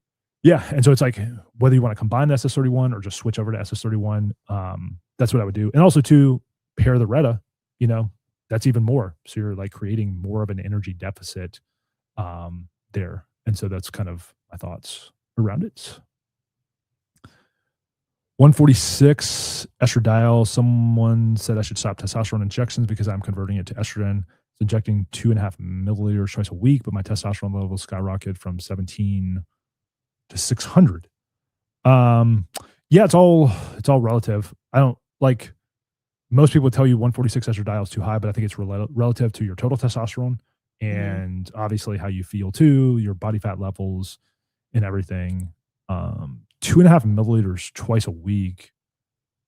I don't know what the concentration is, so I would need to know the dosage. Yeah. Besides magnesium, and for someone who hates needles, what do you recommend? She is starting a new college this week. I've thought about, okay, so I'll answer the question, Dina, but I was thinking about this yesterday. Like random thoughts that come to me in thought. So if someone wanted to do, this would be a male. if they wanted to do optimization for like the main pillars of what I would say, What is it? I know, but I'll say it for a female, but like as a Okay. male, I was thinking if you wanted something non-injectable that you could do only as capsules, what you would do is enclomiphene, MK777, orforglipron, SS30, or no, I'm thinking of like what the adjunct for SS31 would be SLU, PP332, and what was the last one that I was going to say? Oh, you could do desiccated thyroid. So those like are the 5 buckets of what I would say is like everyone needs. Obviously, those would be like the oral versions that are like the next best thing. And so if I was a female, obviously I would not do the enclomiphene. No. You could definitely take progesterone in addition to the magnesium. You could definitely do orforglipron for the oral GLP-1 benefits. I think that's the best oral that we have right now. You could definitely do like an SLU PP332, although not necessary. And then you could definitely transdermal now too. Yeah, which is a lot more. I think you manage some of the bad side effects of it. Yeah. And then MK777. Yeah, we'd still do that. And so I think those things for a female, that'd be a pretty good stack actually. Progesterone, MK, orforglipron, and desiccated thyroid. Yeah. For a 20-year-old female. Yeah. Boom. Yeah. And 60 milligrams, not 30 milligrams. Yeah. With the progesterone with the female, though, I would, being that young, Snow will enhance fertility. Yeah, it will enhance fertility. So that's just something to be mindful of. Yeah. Can you load TB, BPC, KPV, GHK, Cardilax on the same syringe for one dose? I have, and it works. So I don't want to speak definitively because I haven't got it tested at a lab, but it seems to work. Yeah. And I've also seen someone sent me this the other day. I was like, that's kind of a cool name. The Deadpool blend. Because you have Wolverine and you have Deadpool is BPC, TB, and Cardilax all in the same syringe or same vial that's been made. Who is Deadpool? Like, what is his special ability? I think he's just funny. You ever seen the Deadpool movies? I've seen a couple. That's what I'm asking. Like who? Like obviously Wolverine. He is part wolf. Like what is Just pretend like Taylor didn't say that. Wolverine is a Wolverine. Yeah, but he's also a man. Wolf. But he's also a man.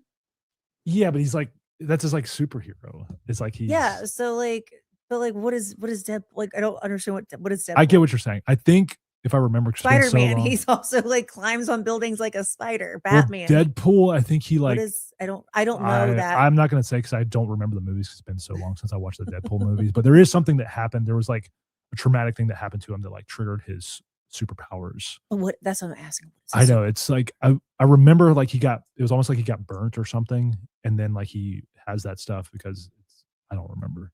Okay. Superhero fans are gonna hate us. I'll have to look it up. I don't know superheroes. I'm just going through. Sorry, I went off on a tangent.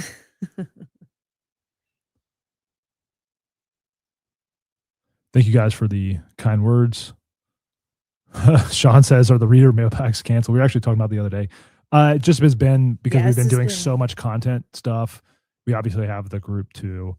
So we just got to get around to it. It's just I actually asked, to be fair and to defend myself, I actually asked you that last week. I know, and that's what I was saying. I was like, asked about it, so you can't blame me. Well, we've been doing the coffee talks, and we obviously have the group. And recently, in the last couple of months, we also had a lot of podcasts, and then we had a lot of guest podcasts of people coming to the house and stuff. So Donnie says, is avocado oil a seed oil? I cook with it sometimes, but I actually do feel better if I use coconut oil. I don't think so. I mean, we use avocado oil. Avocado oil is. I don't know. I'm not the best to give you the breakdown of avocado versus coconut versus macadamia nut versus olive oil. I can't remember which is higher in temperature. Of coconut has a higher what am I trying to say? Smoke point. Smoke point. So where it oxidizes and then smokes and stuff. Yeah, I don't know which is higher.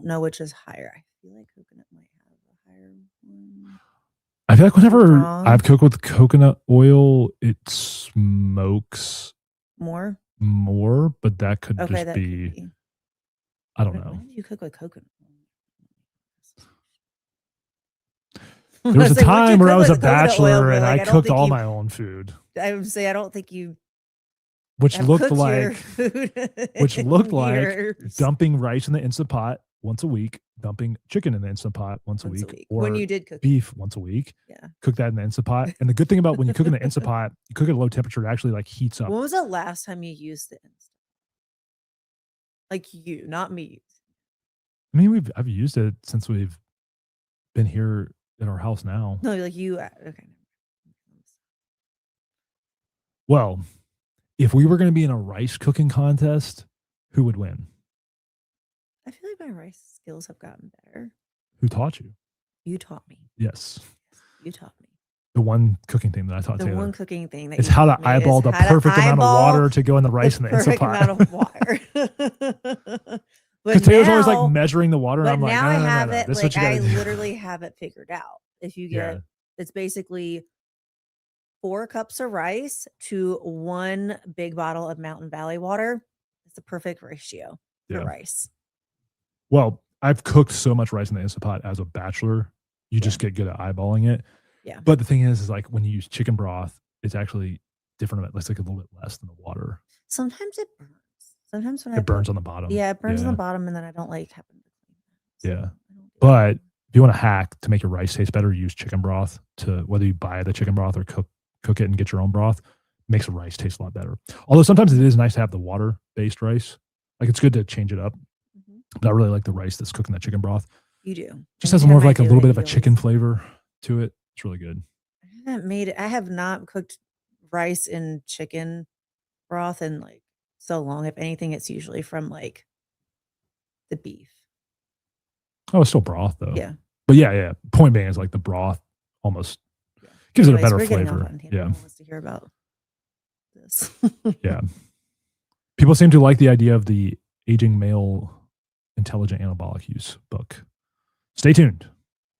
I actually did, if you want to, so my old book, Testosterone, the God Molecule, I was updating my like Amazon Kindle account or whatever, and I did do the virtual voice option. So if you want to go listen to the audiobook now, I know it's just a virtual voice. It's not my voice. It's just the AI voice. Yeah. But if you want, I listen to it. It's like not bad. So it gets the point across. It's listenable. It's not my voice, not read. But I was just like, I don't have time to do this right now. And I'd rather just, because I know some people would just only listen to the audiobook. So if you want to check that out, it's on Audible now to look at. I have like 23 Audible credits too. Could you imagine me trying to write a book? Anyone can write a book. Maybe I can write a book, but it'd be so random. Maybe that's a challenge for me, is like write a book and stay on one subject. I mean, you can write whatever you want. You used to talk about all the fiction books you would want to write. I know. Oh, now I want to write one on like about my grandmother, like her story. Yeah, that'd be crazy. That'd be a crazy story. Anyways.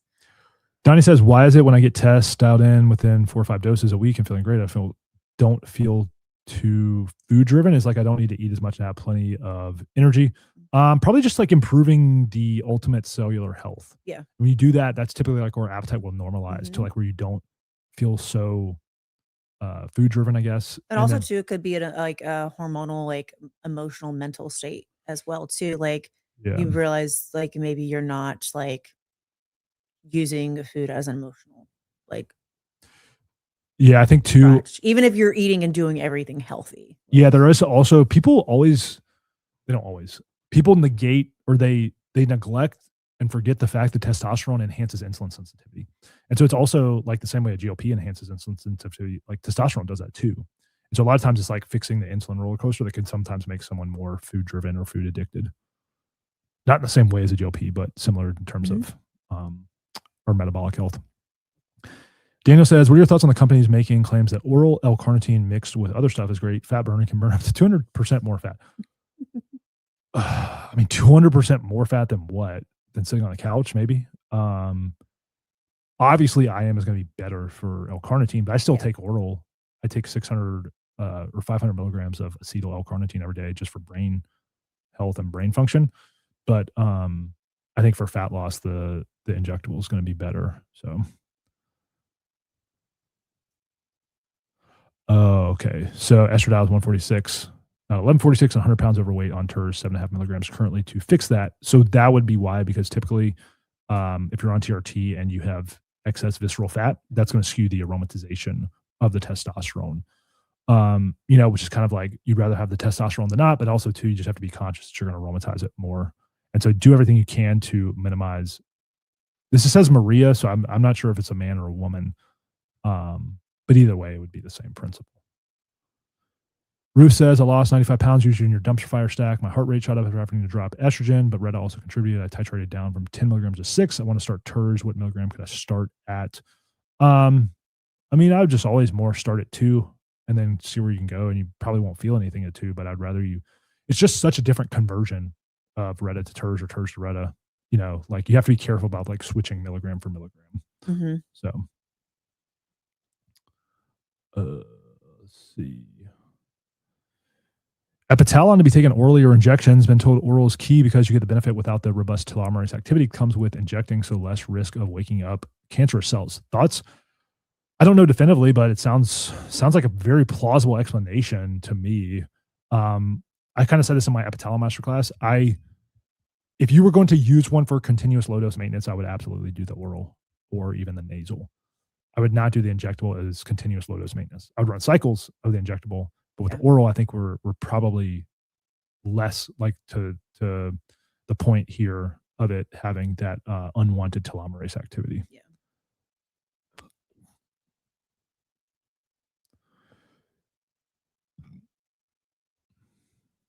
Donnie says, Taylor, you look different today. Your beautiful face structure is standing out.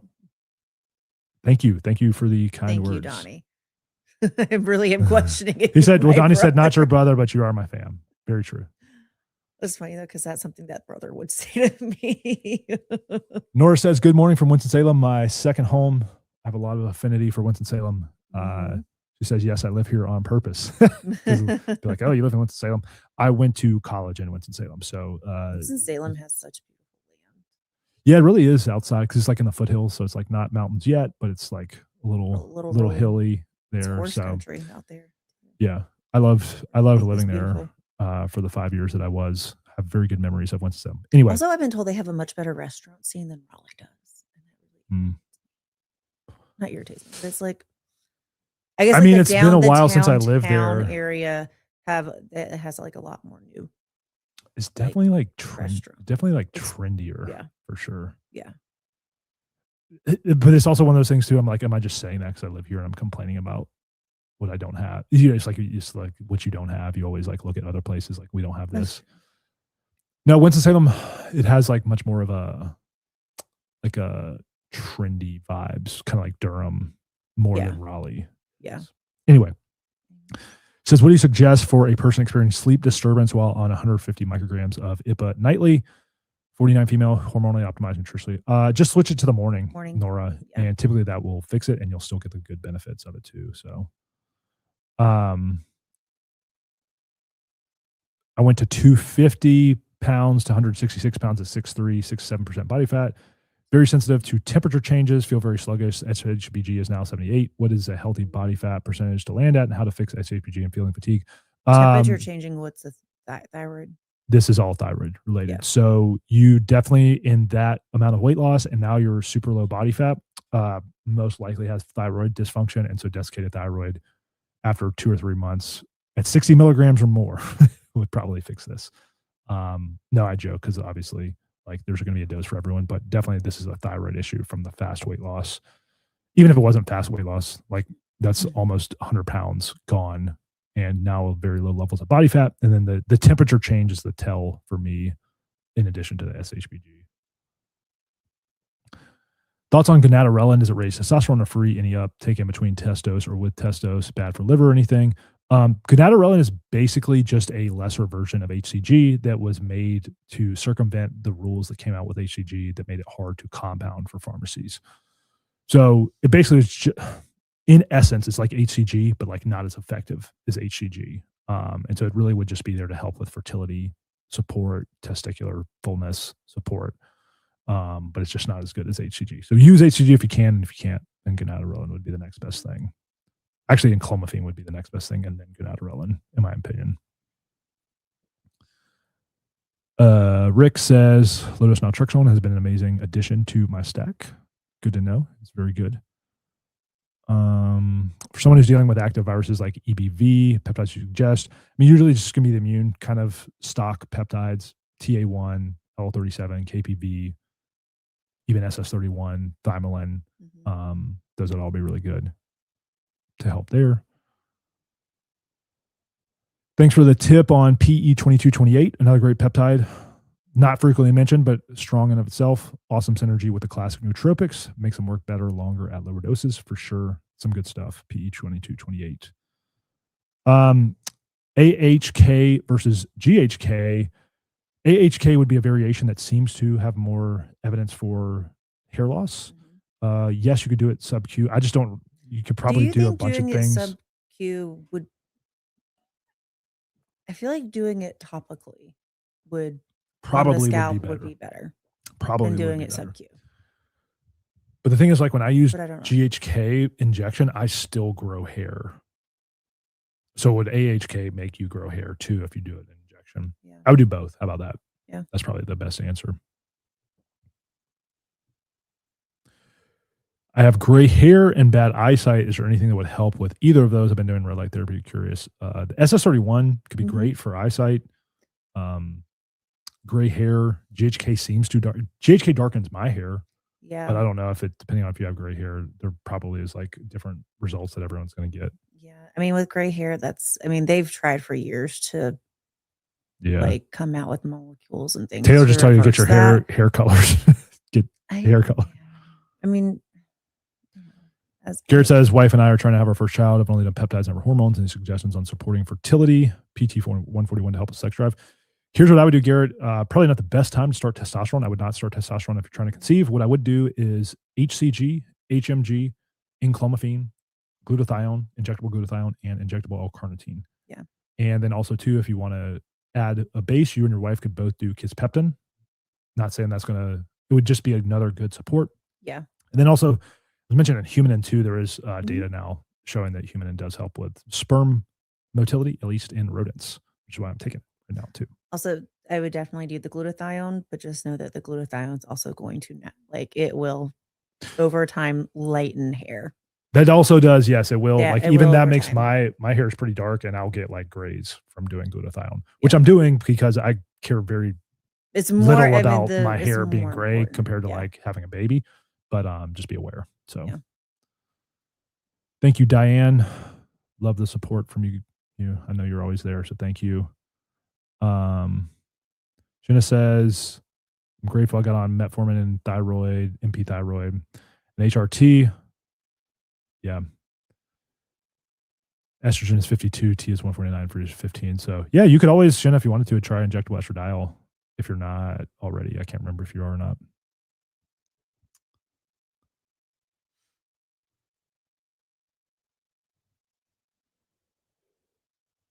Test is 200 milligrams. I inject I think you mean 2.5 units, because 2.5 ml would be like, that'd be like 500 milligrams of test per week. And that would probably not do well. So right now I can already say, like, as a woman, if it's 200 milligrams, that's you need to get 20 milligrams per milliliter or dilute it yourself.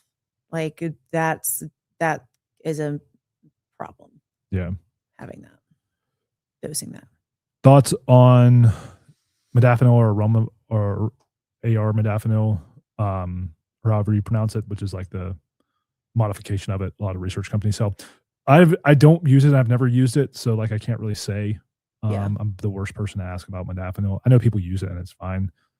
I think the starting dose is somewhere around 50 milligrams, but I know for a lot of people can be very, very beneficial.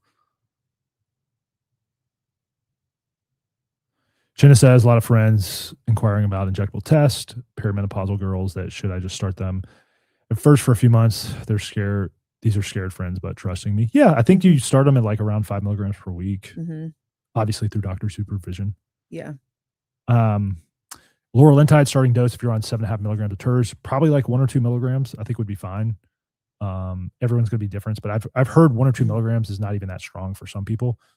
So, obviously always just start low and go slow because everyone's different. I don't know about that particular iodine solution, but typically selenium and iodine are good for thyroid health. I think, what is it? Nascent iodine is the one Yeah. that's really good for thyroid. So Yeah. what's up, Arcanum Health? The world is going to get exposed in a week to Arcanum Health. So get ready for that because it's a really good podcast. Yeah, Arcanum Health is amazing. Do a little teaser for next week when we have it ready to go. Yep. Thank you, Alma. No, I appreciate the information about the thyroid because it's very true. Mm-hmm. Can Retta cause cramps if you run or walk too much? Yes, absolutely, because it dehydrates you more. Yeah. Than you already would be to begin with. Supplement stack you recommend for TERS and Retta do both GLPs, see the sleep disturbances. Yeah, if you go to my library, I think I have a video called like something, just search like GLP and supplement and it'll probably come up. Or if you put in the AI tool I've got, it'll come up with the stack. But typically it's just like multivitamin, magnesium, obviously electrolytes, vitamin D, vitamin B complex, and then also too, taurine is a really good one. We actually, this past week, the topic for the call in the group was micronutrient deficiencies on GLP-1. So we covered the vitamins and mineral deficiencies that a lot of people have. There's some other things too, like amino acids and stuff. Taurine obviously can be very beneficial. Even a essential amino acid blend could be beneficial too. So thank you guys. Getting right at 2 hours. Connie, thank you for the group. I know you'll be back when you can. Shina says lowest dose of transdermal estradiol. Yeah, just start 1 milligram a week of the injectable estradiol, see how you feel. So yes. All right. We made it through. So wonderful Saturday. Yes. Hope you guys enjoyed it. Thank you so much for being here. We're truly grateful to get to do this. Really good call today. Really good questions. Good vibes. Had like 150, 200 people watching. So, do we have any announcements? I don't think so. No. Just make sure, censorship is on the rise. So just make sure if you want to be in contact with us, be on the email list. Obviously the private group, we do live coaching calls every Thursday night, 8 p.m. Eastern. That's where you can come on with your camera and voice and ask us questions. We also do a monthly, because we just did it this past Wednesday, we do a monthly men's call and a monthly women's call. And so you can join those and just have a women's only area, a men's only area to talk. But it's going really well. And there, check out the AI chat tool and stuff. You guys know where to find us for now. So, and we're going to have sending good vibes to staying on all the social media platforms. But again, thank you guys so much for the support. Whatever it is you do, sharing with friends and family, using our codes at places, being on the email list, all that, it just goes so far in helping us bring this content to you guys. So it's a dream come true for us. Hopefully that comes to the material, but we'll probably be back 2 weeks from now. Yeah. See you next time. Yeah. And see you guys in 2 weeks. We'll talk to you later. Peace. Bye, guys.